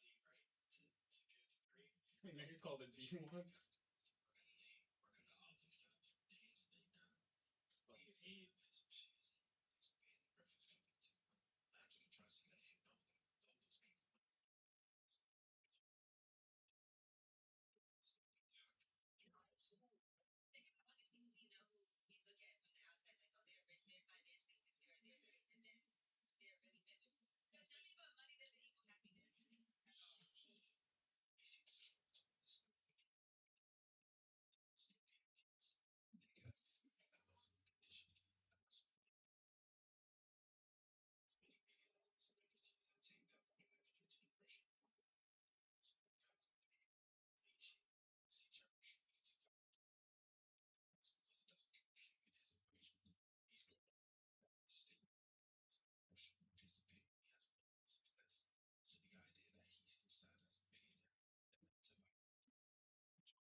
something like 22 times 45 mentally because the way I think about it is I do 20 times 40, which is 800, and then what she has to do with 2 times 5, which is 10. But it's not, answer's not 810.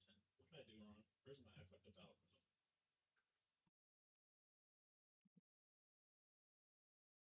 Yes. So the algorithm is the most common trap in mental math. You treated multiplication like addition. If you add 22 plus 45, you just add tens. So then every person has to hit every part of the second. So if you ignore those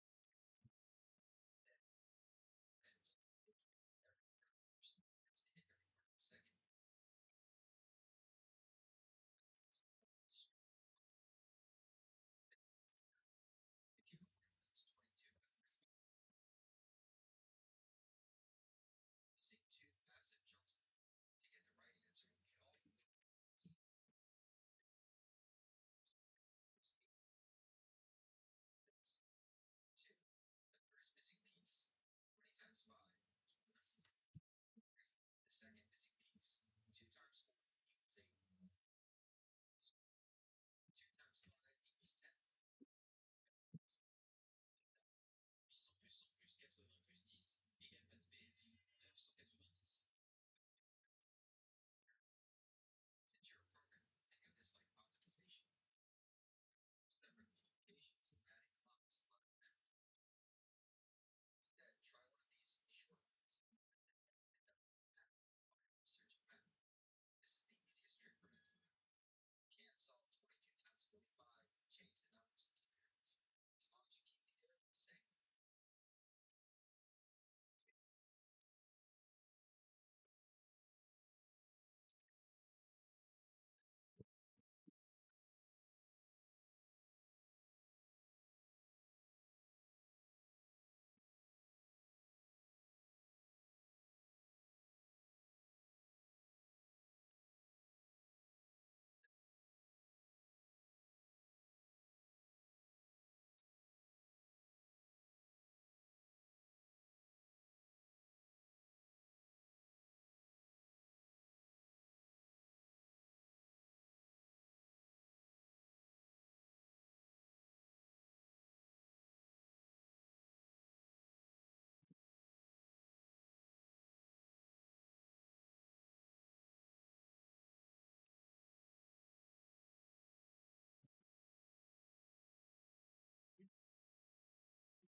Well, the better way is I should have it just I like to work with like whole numbers. So if we do like 22 times 40, I would just think like to me I just know like 20 times 40, which is 800.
feel like that's like more difficult. What's the best way to do mental math? Like probably 22 times 45, like split second class. Two times not fails because you're ignoring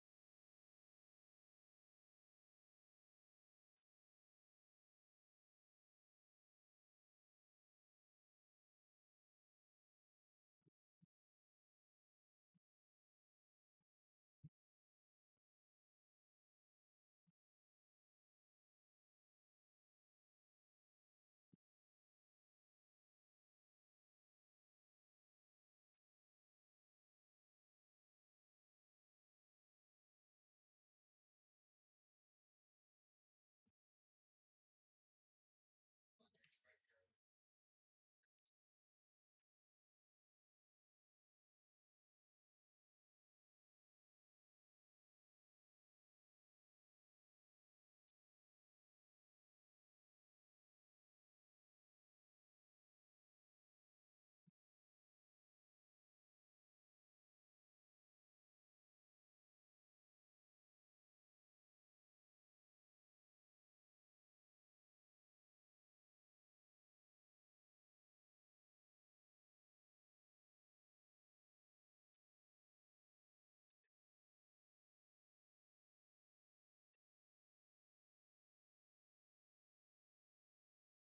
In your head, you're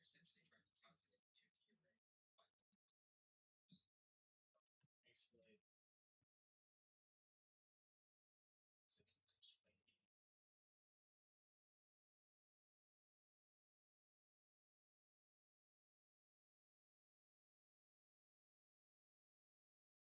the 2D array by Isolate 60 times 28. For example, let's say we're doing 16 times 28. If we, what's the best way to do that?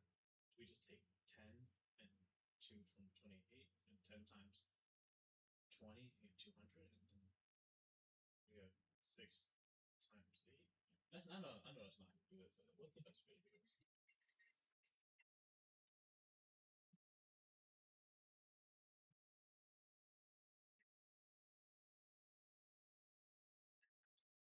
this is where you're bridging the gap without a calculator. 16 times 28.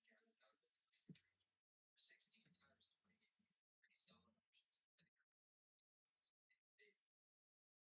Anchor method, easiest. Instead of splitting both numbers, keep the 16 whole, treat the 28 as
it's around 16 times 30 works to feel like it fits that all in.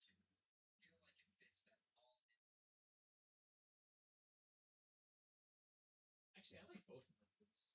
Yeah. Alright, can you give me a one practice problem, and then I'll answer it?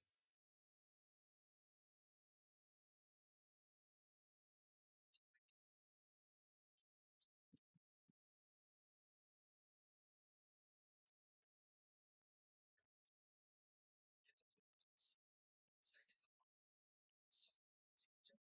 turn this into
sense. It's the answer is 625.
$7 answer 700.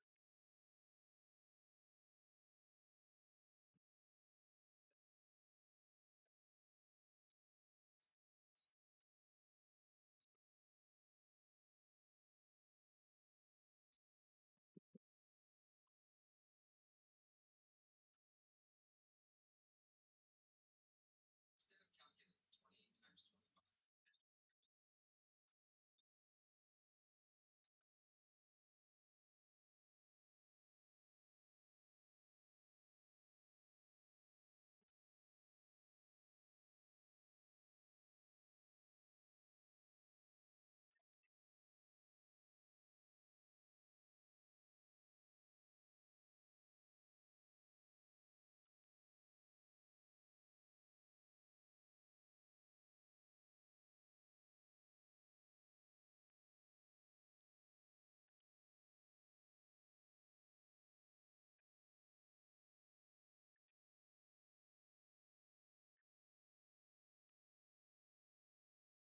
$7.76.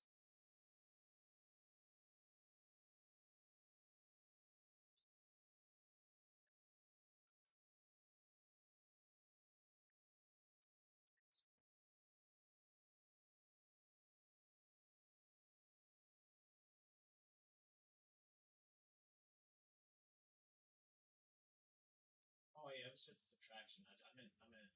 I don't know. I looked at it as I subtracted 24, not 32. I looked at the wrong number.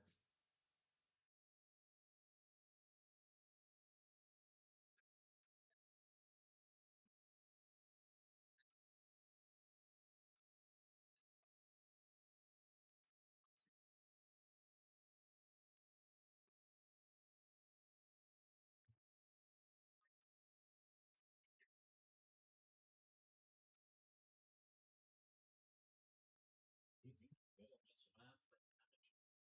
I feel like everyone can do this though because it's just like some algorithm are good. I don't know how to gauge like how good I am at this. I don't know why I care so much either.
We didn't even do that. Wait, oh, wait, 24.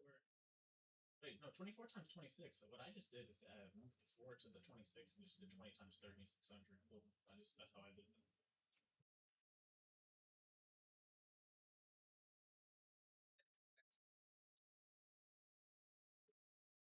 fantastic, it breaks the middle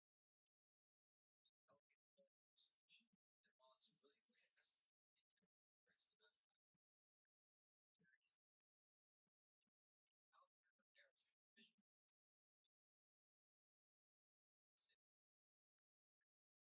changing the shape of the actually becomes something 600 square meters. Switching inside, shrinking actually is an Excel.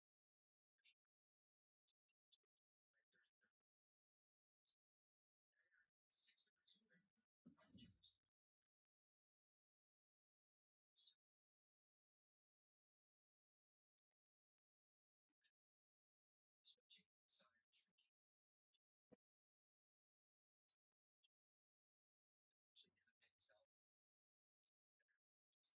24 times 26. C'est qui 2025. 2 square meter. 25 puissance 2 égale m 625. 3. Subtract the square of the distance from the middle. Both numbers are 1 away from 25. 1 puissance 2 égale mat pi N1. 4. 625 à 1 égale 624. Why your brain did 600. It decided that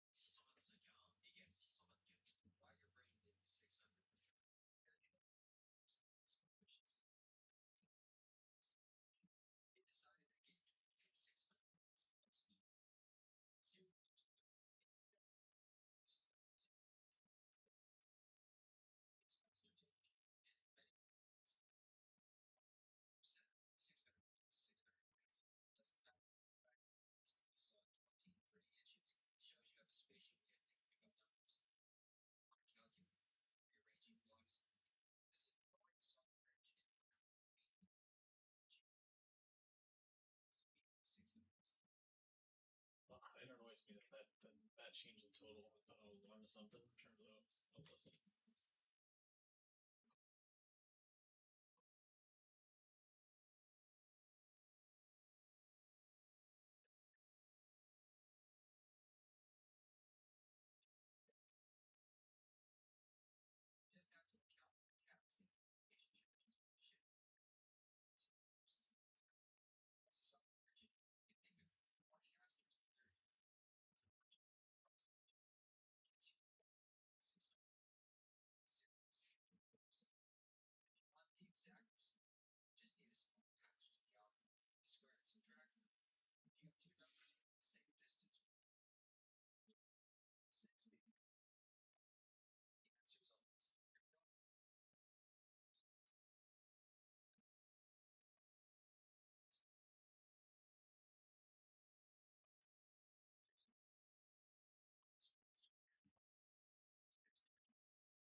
do enough weed code.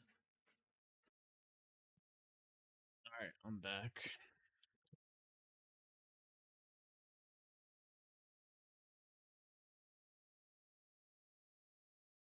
I gotta fix this shit.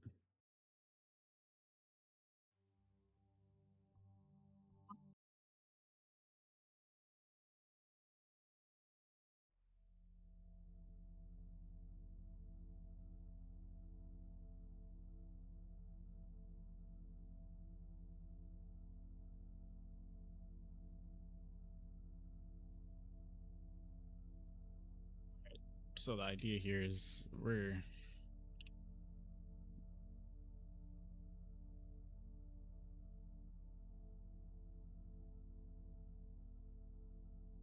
so the idea is we're gonna get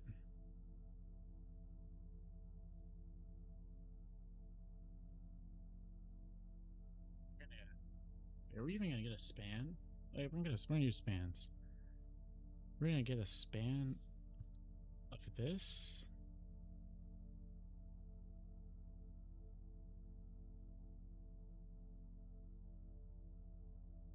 So I think we need to get the top and bottom.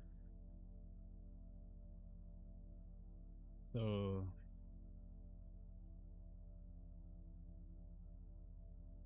bottoms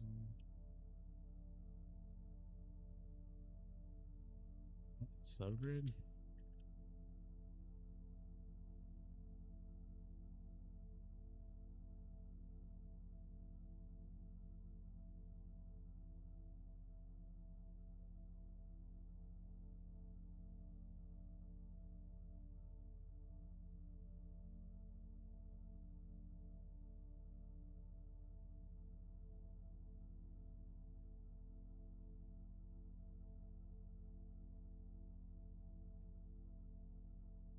So top and bottom bottoms and subgrid.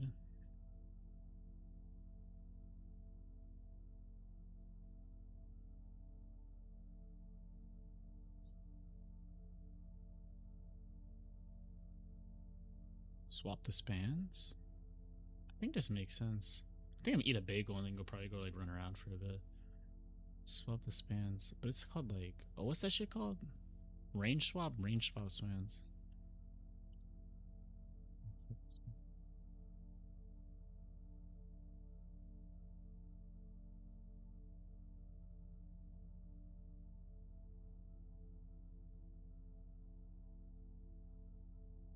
Hmm.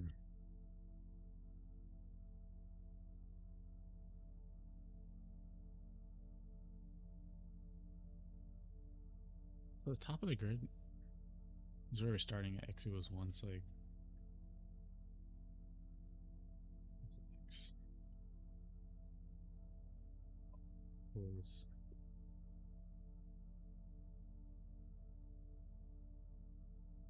Y.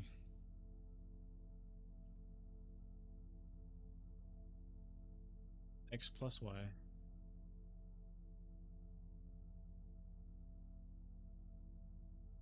2 to 3. Range swap this, and then since it's always going to be the same, we could just say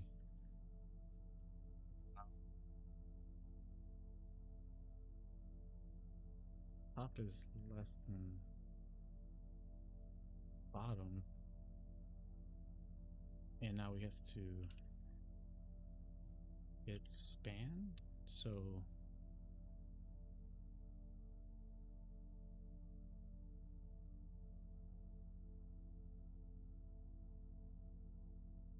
I mean,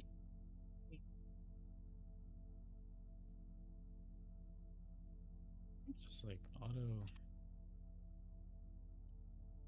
span equals span.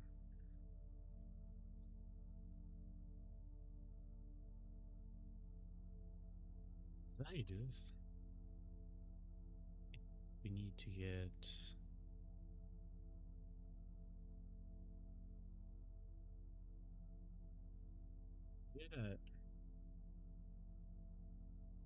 fuck, there's no I. X, just a start. Span.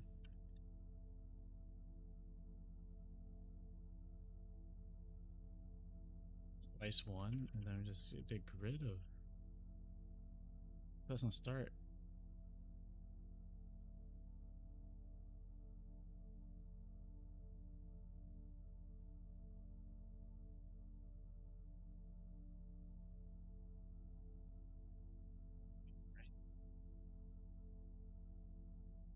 How? So this would be 1.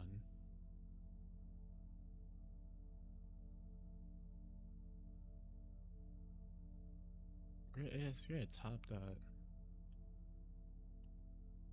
begin. Top that. So it's great at top that begin plus.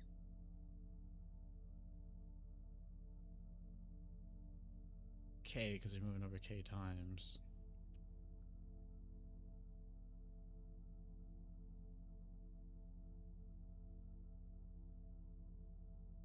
And then K. Wait, no.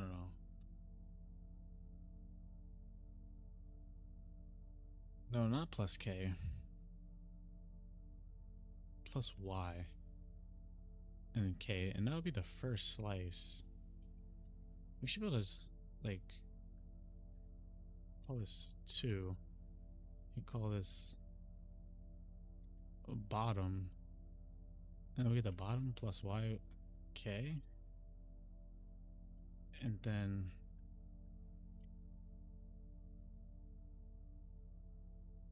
range. Is it? I forgot. What the fuck is range swap? I forgot the syntax already.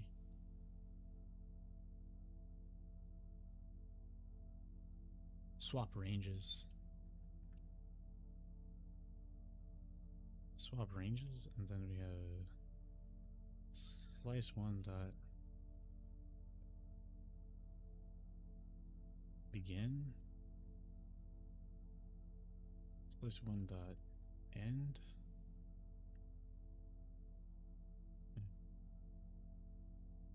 Slice 2 dot begin. And I should just swap the ranges, and then we just go.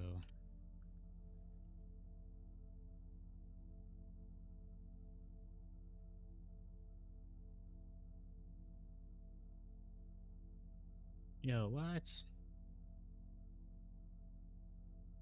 Heat buffer overflow?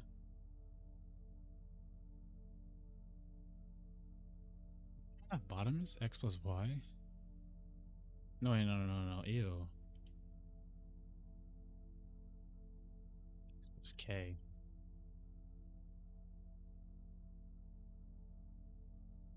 -1. So this is like, this is 1. Y is, K is 3, so 1. That'd be 4. -1. I think that makes more sense. Let's go. Why the fuck? You're lying. How is it still slow? Wait, what the hell?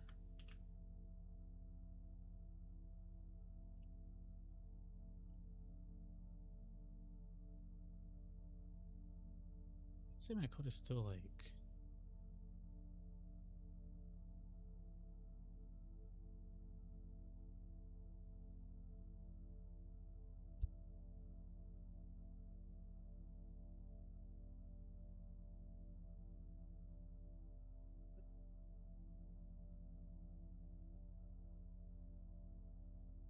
Submatrix, what the hell?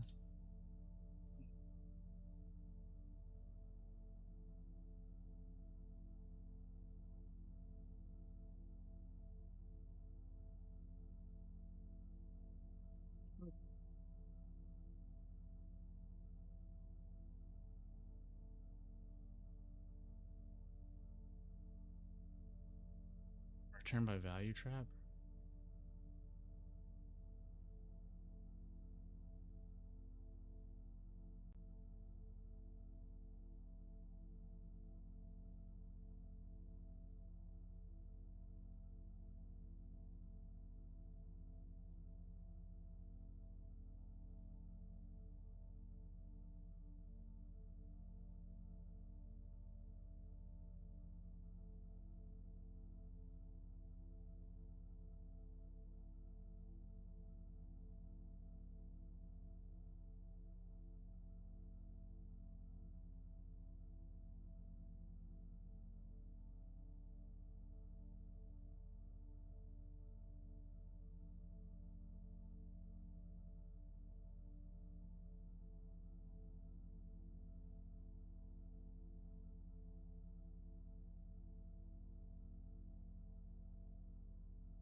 stood.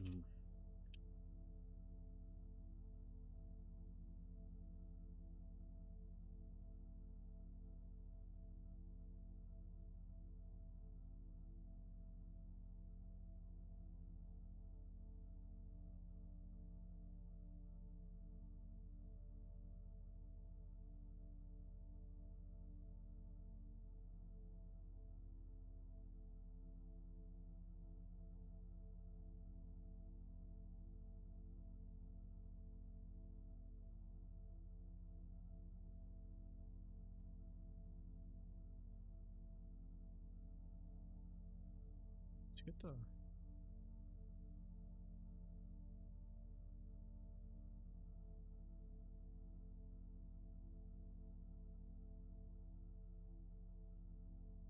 What is the question I answered earlier? Some shit.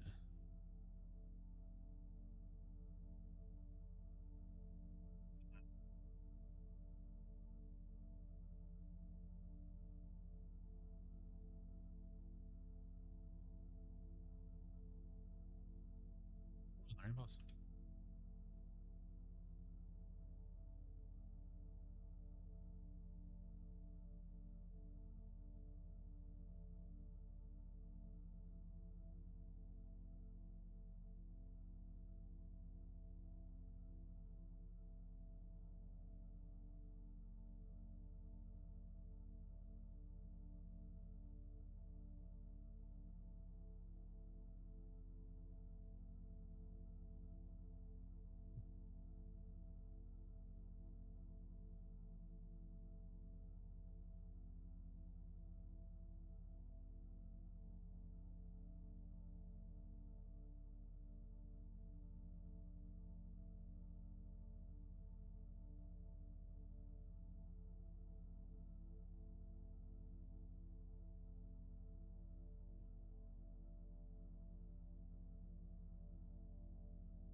Stood.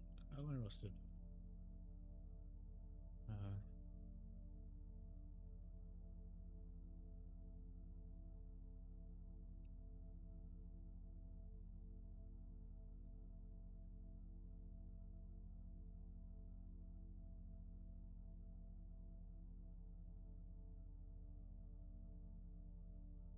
If it functions.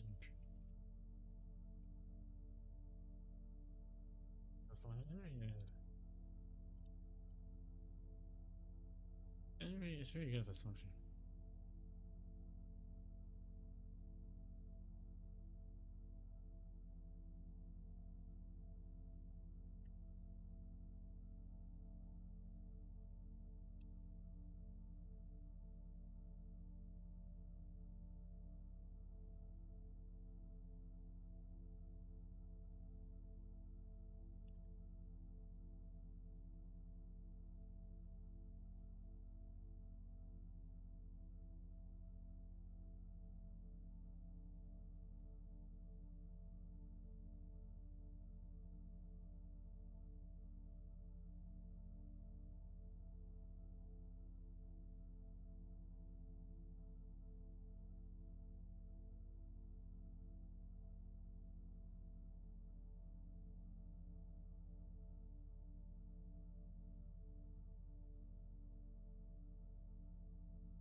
Husk type shit.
I gotta take a piss.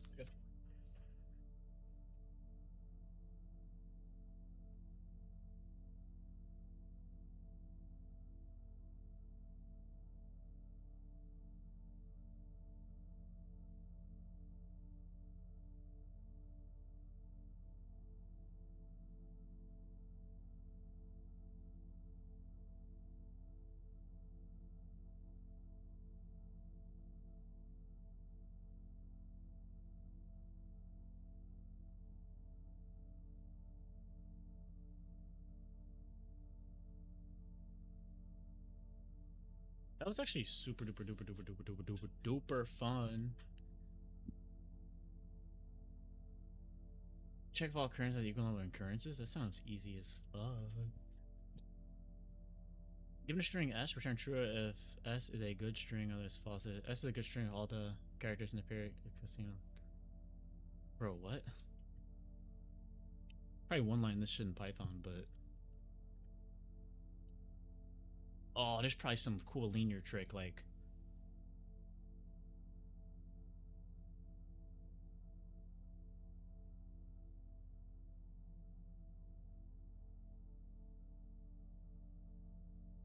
all of them have the same occurrences.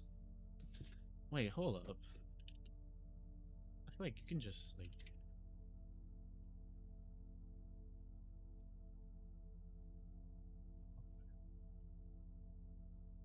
char and should be like for cons. Yeah, cons. Some shit like that. Const star char. And then, like, oh, I probably have to make it start the same thing.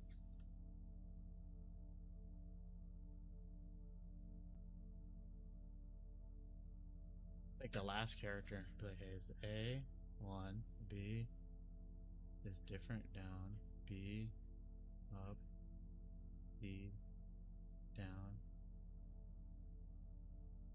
You have to sort it? I don't even know.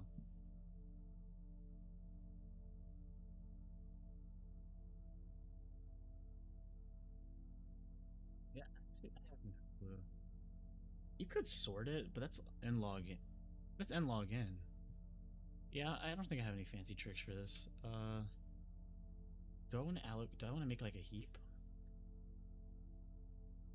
Maybe 2n, like I guess. Like I don't know. Like in order to map and like yeah. As soon as it's a char, it's a char and then and called MP and they're just like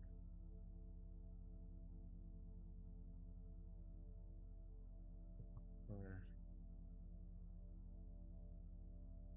char and you can't use char ch. Const star char.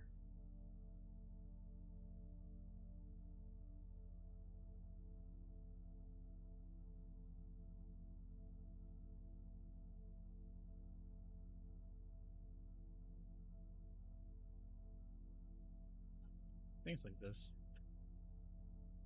The like MP at BH.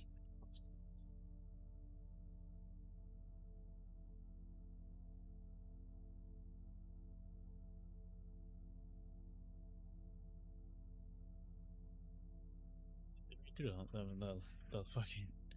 This is kind of retarded. Using a set. A set would be really weird. They just determine if they're all the same.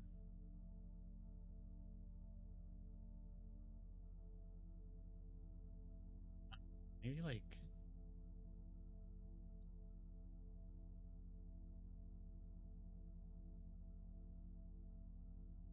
Check and just equals like 0.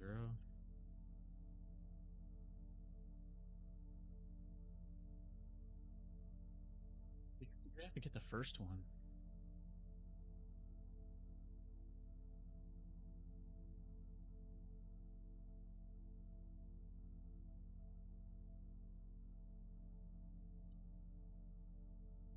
Damn, I gotta take a break. But lucky mother yucker. I'll be back.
shit.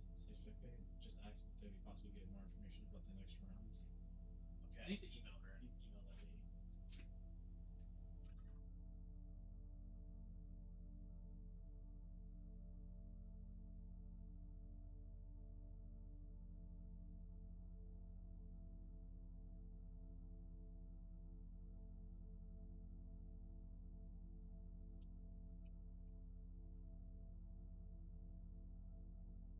How do I need to just ask, like, basically I need to email the recruiter and say, like, hey, what are the next rounds like?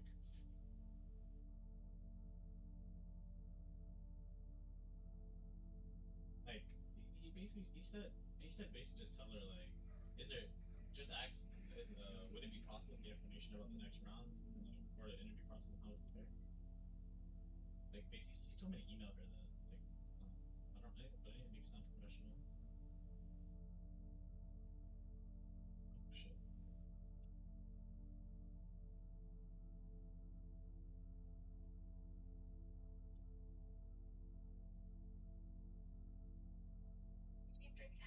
Stressful.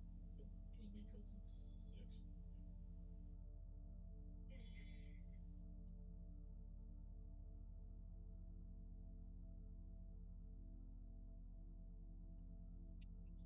Oh, shit. Okay.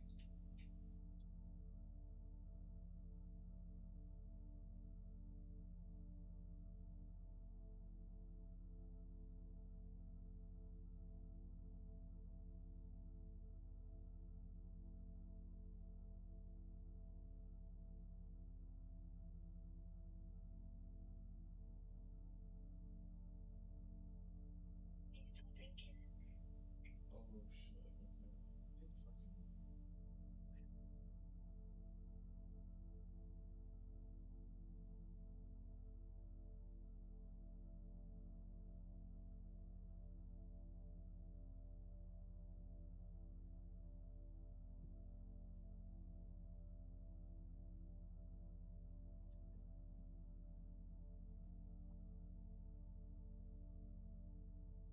Scared about this behavioral shit. I need to lock in so many good answers. I need to work with it too.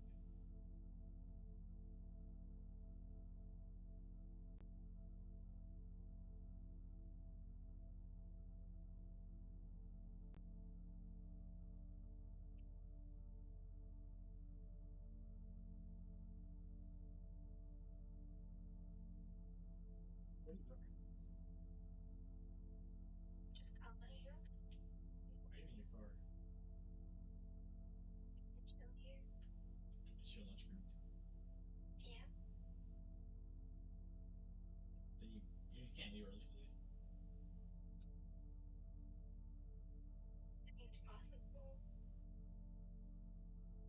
Nah, don't get in trouble. That lady's not coming after you to kill you.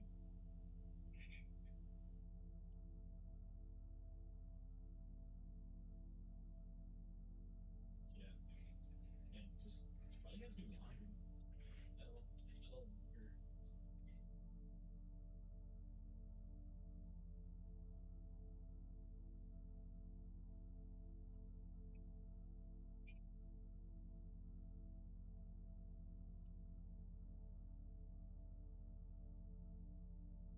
longer. Yeah, so just did your laundry. Yeah, I mean, I found a couple pairs. Oh, maybe they're in your bag. Yeah, I'm so shit.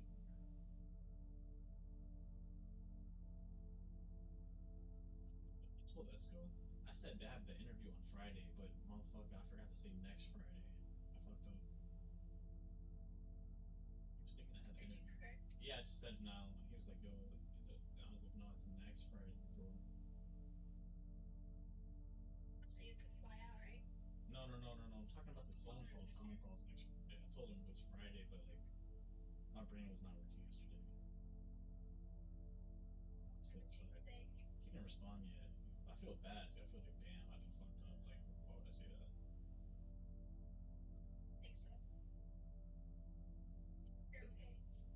I think I have the technical down, bro. Like, I did so much lead code. I love lead code. I love programming. But I need to be like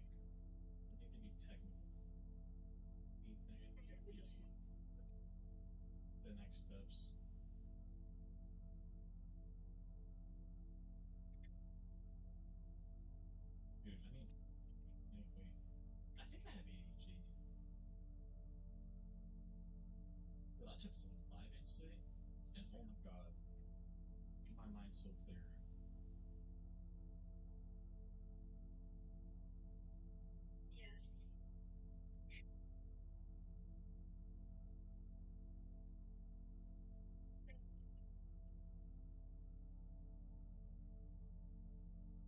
Name any name any like two-digit two numbers times each other, like 45 times 23 or something.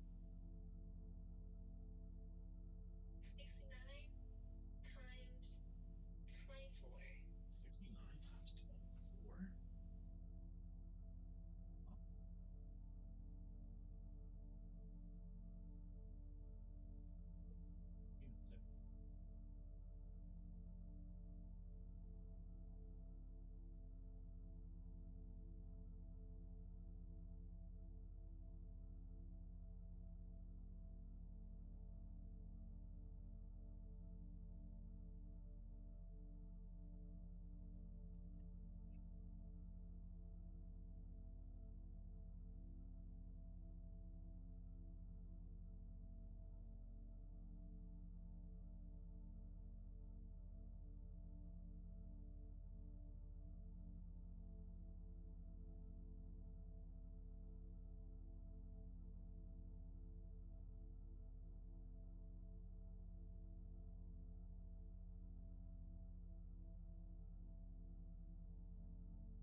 See you this weekend. Hey, use the smaller number, not the. I need to work on this. Two-digit number. Use like smaller.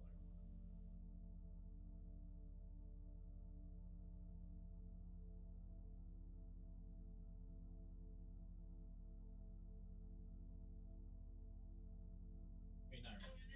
Nah, I got it. Fuck that. 69 times.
Wait, isn't it like 1,680 and then minus 24?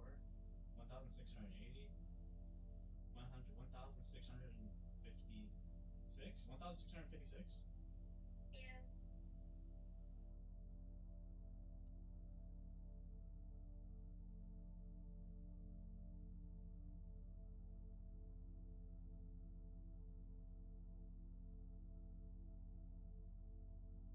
Well, give me another one.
6,700.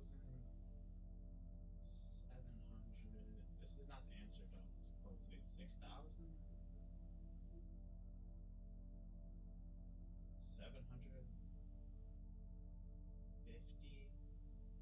minus 225. 6,750. So 6,550. Is it 6,525?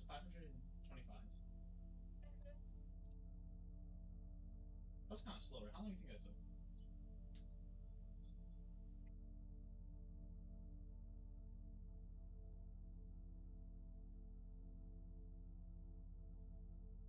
You figured you did that in your head too? No. But you want to try one now?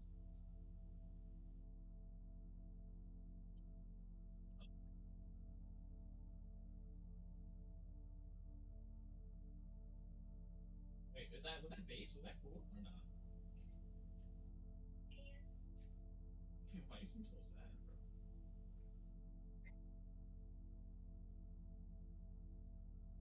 slice.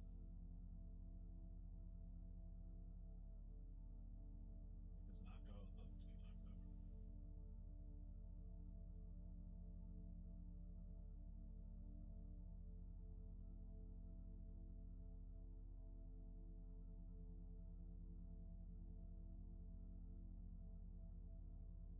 Damn, I gotta update my game. In Brawl Stars.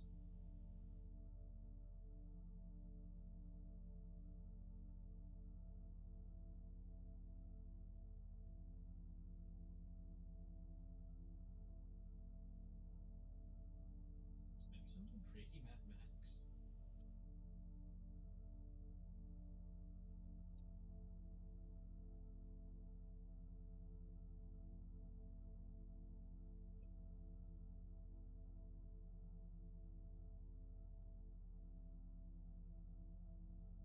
It's taking too long to download.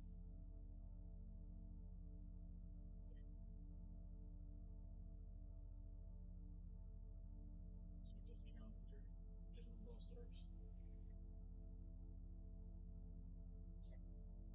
So what? So that It's not moving anymore. It's done.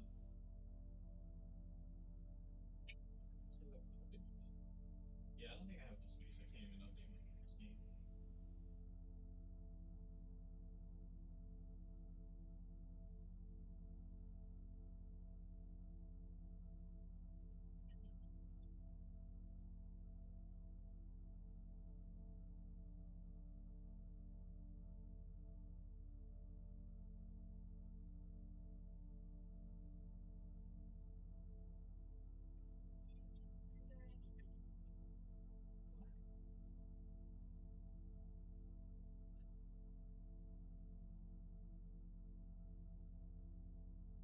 Sure, you clouding.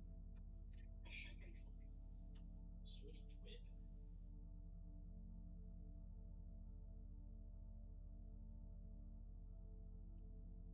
Yeah, bro can't play Brawl Stars.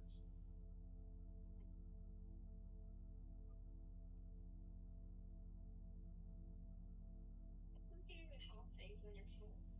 So it's full of those.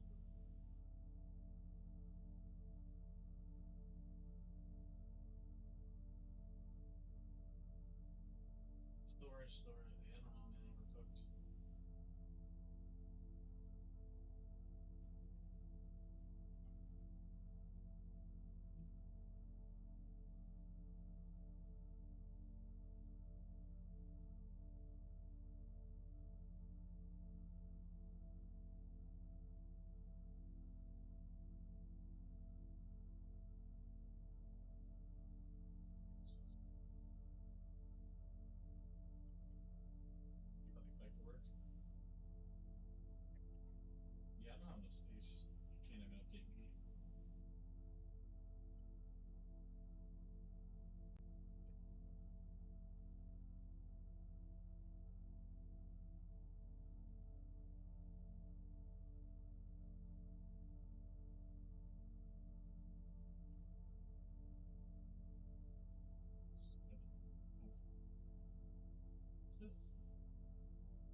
such bad quality with the Pixel. Mistake the pixels for your tears.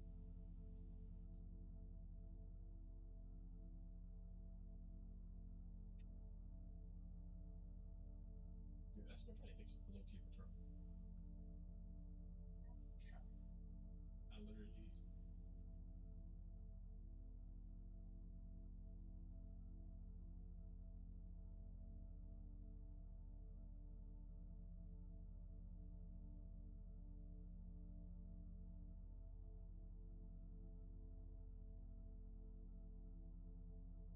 You're definitely crying, bro. Some water in your eyes. I knew that wasn't pixels.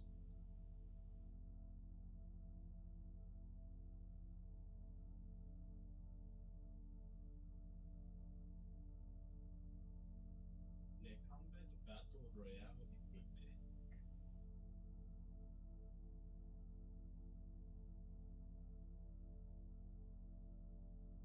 Season 50 du Pass Magical Stars.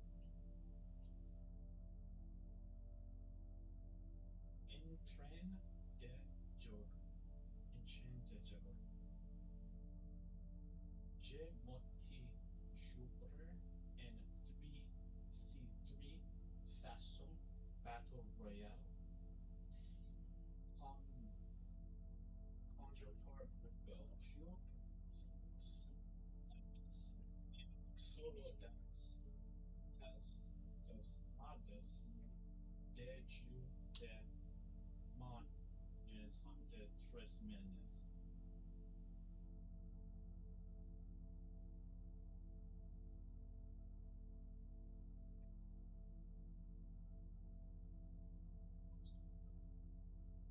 Seems so gay.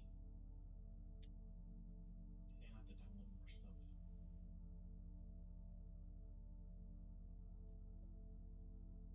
They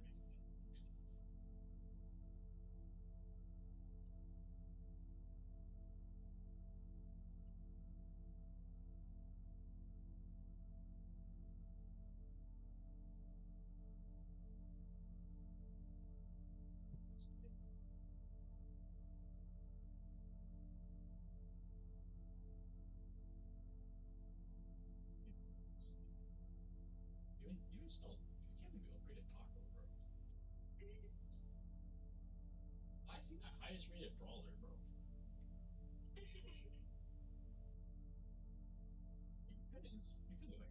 could have done anything from Taco.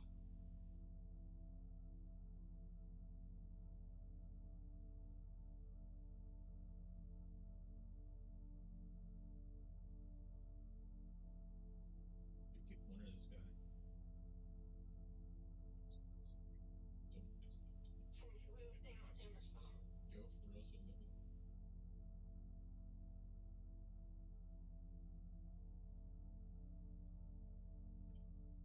jumping on. Yo, the Voodoo Man. It's crazy. What character is that?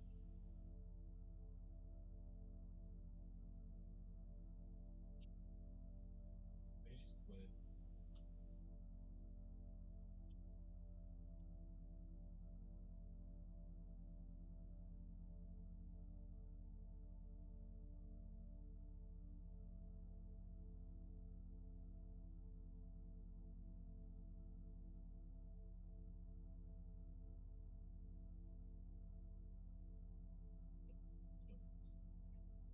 Anticipation is too much.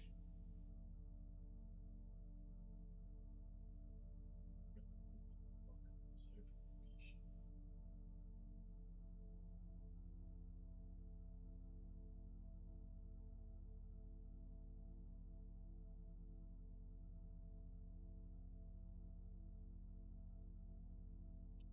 Wait, you're the Voodoo Man?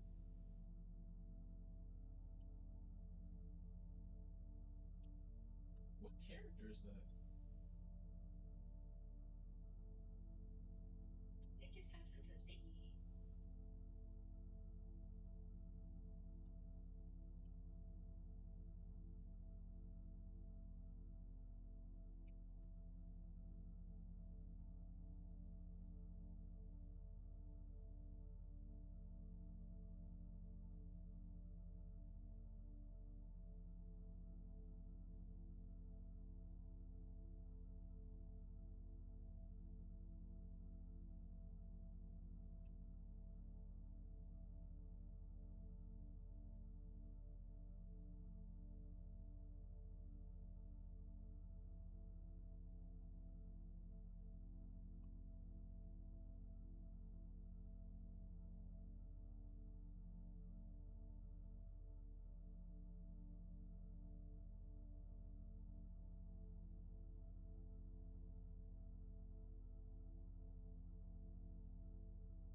He just responded. He said a little bit cool.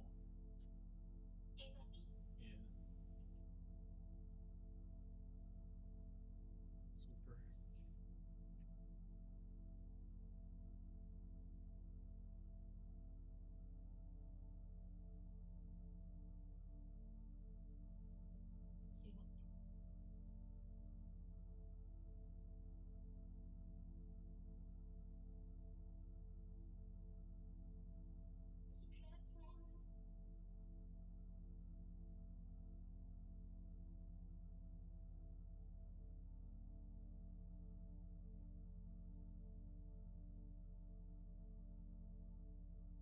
you bait them into the front. I can slip.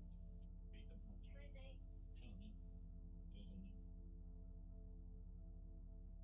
You bait them to the center. I can slip. Shouldn't just.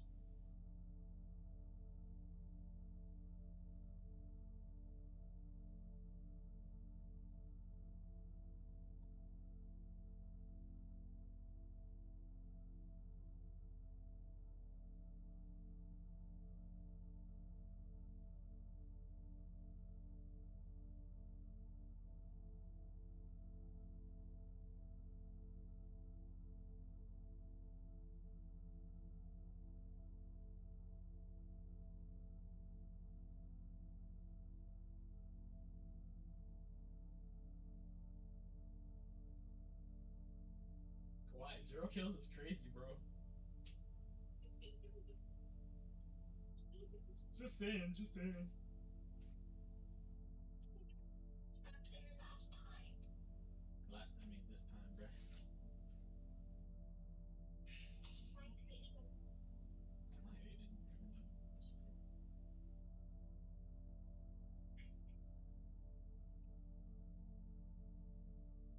I'm so dead. I was getting too bad.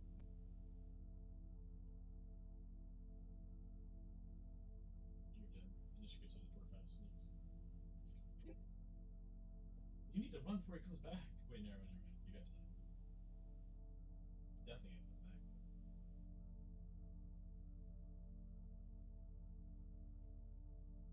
You should have left, baby. Hungry, our boy's dead.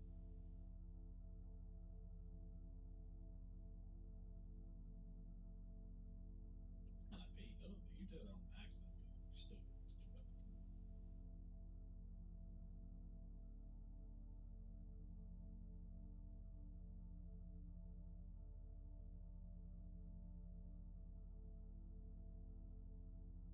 Kill Kevin.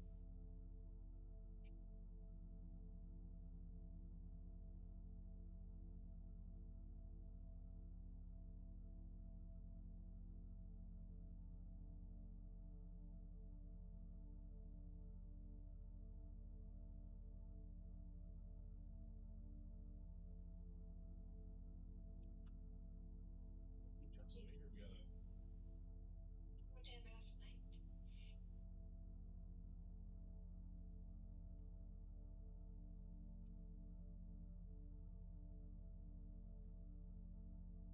Freaking Kevin, bro. Damn, so I probably see you like at like 10 o'clock at night or something.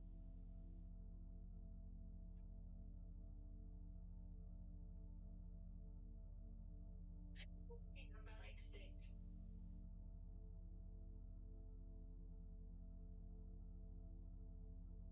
8 o'clock maybe. The train, and it's 12 minutes with the car. Wait, 30 minutes to do what? I get to you. Oh, you meant like. Oh, you're going back to your dad's house? Yeah, because I got paid in like an hour. I don't know why I was thinking about your mom.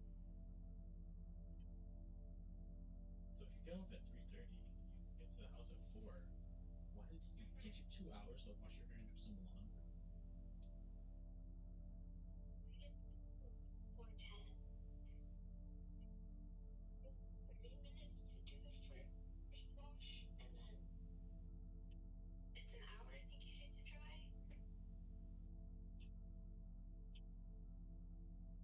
Not like you I wait, think that's a very. but you have to I actually was paying finish it. attention.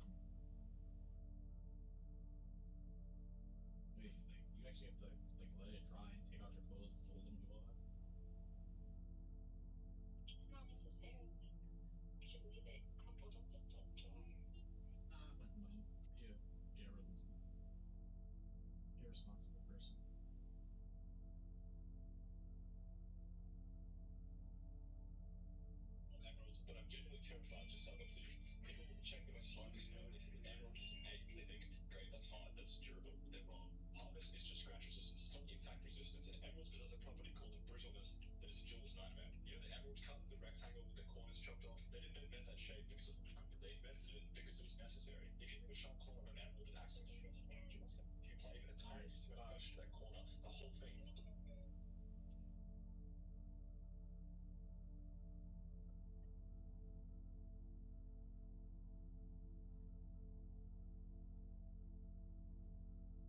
There's this girl. You're just getting beautiful queener.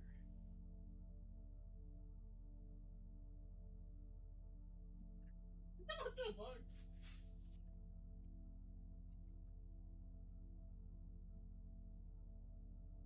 Yo, my yoker.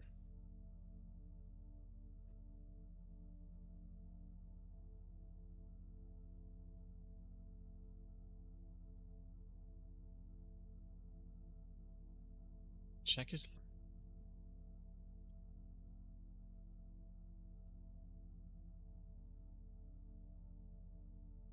Yo, check is literally just like.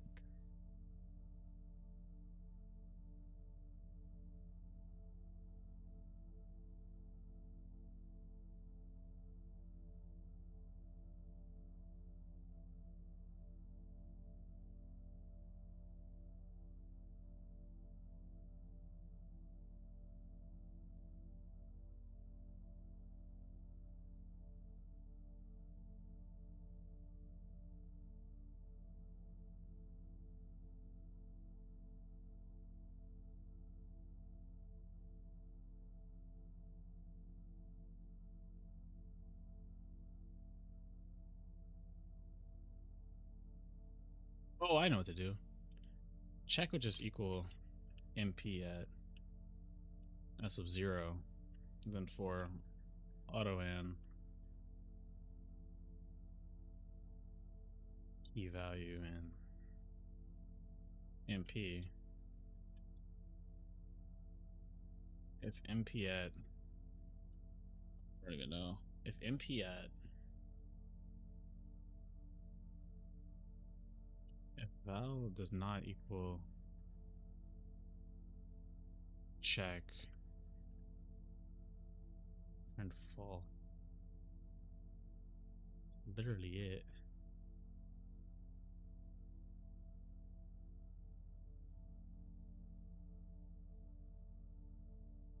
Yeah, it would help if you could spell false correctly, but you know.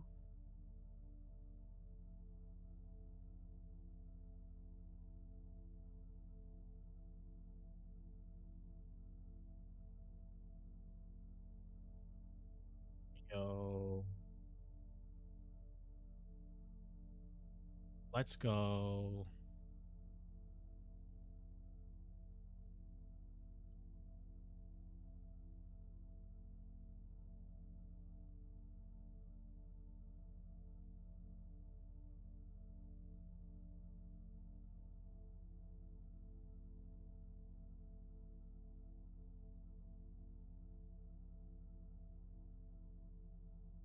Wait, why is my shit so slow?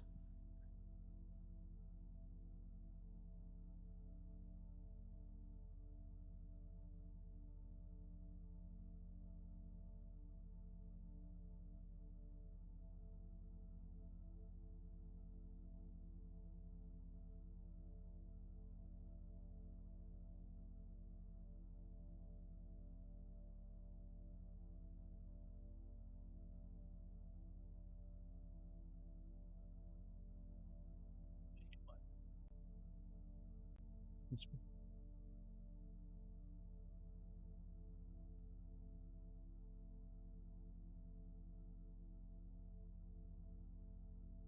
plus A.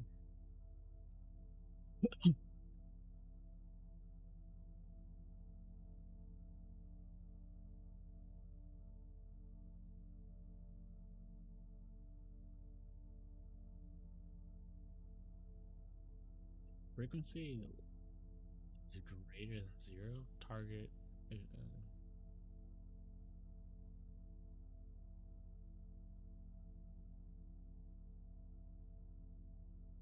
It actually makes so much sense. So int Frequency. Yeah,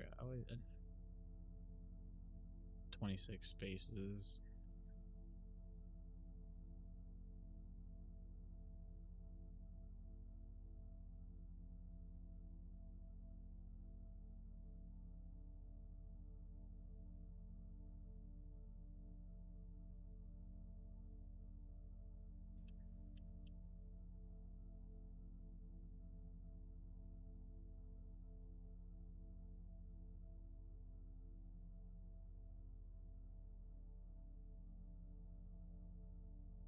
Trying.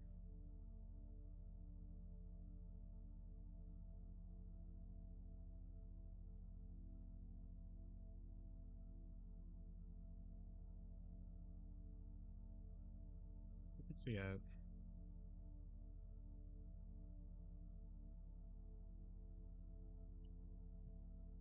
We say a char plus a plus plus, and then it's like.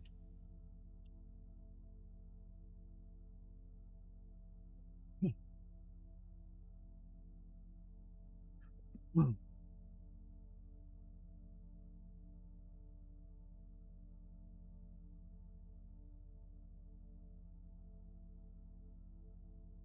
What the fuck?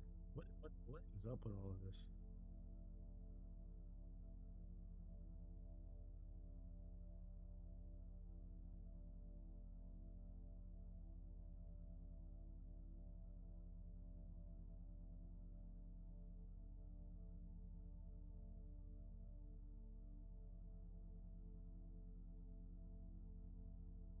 So if num is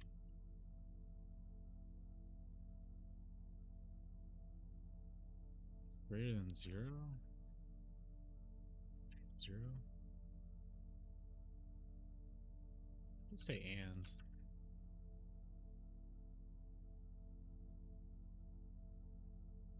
Target is equal to -1.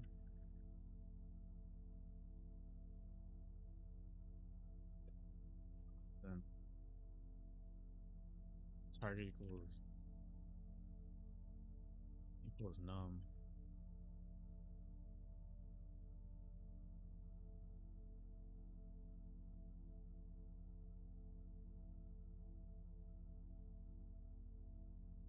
Target is num?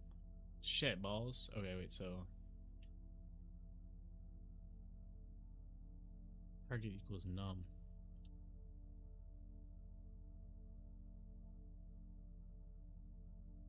Repulsive doesn't equal target.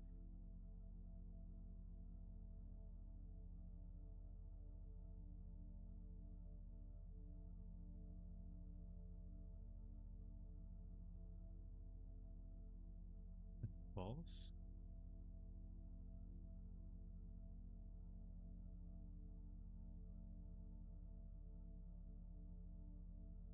This is the base way to answer it.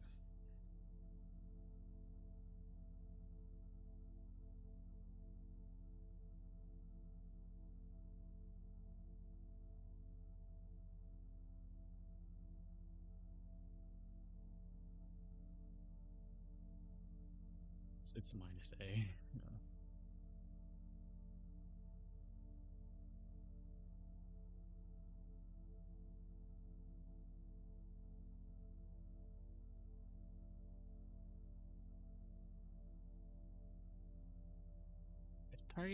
If num is greater than 0 and target equals -1. Also, if num does not equal target, return false.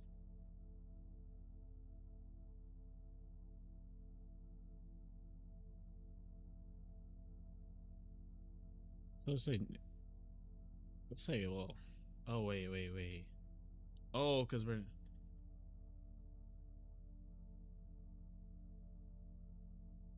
wait shit.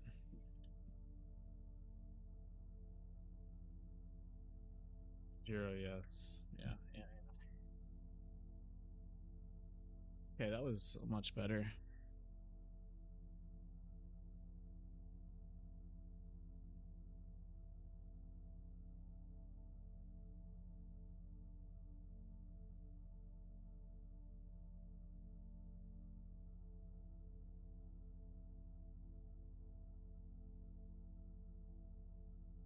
I think I kind of just want to do 2 more, just push up to 80.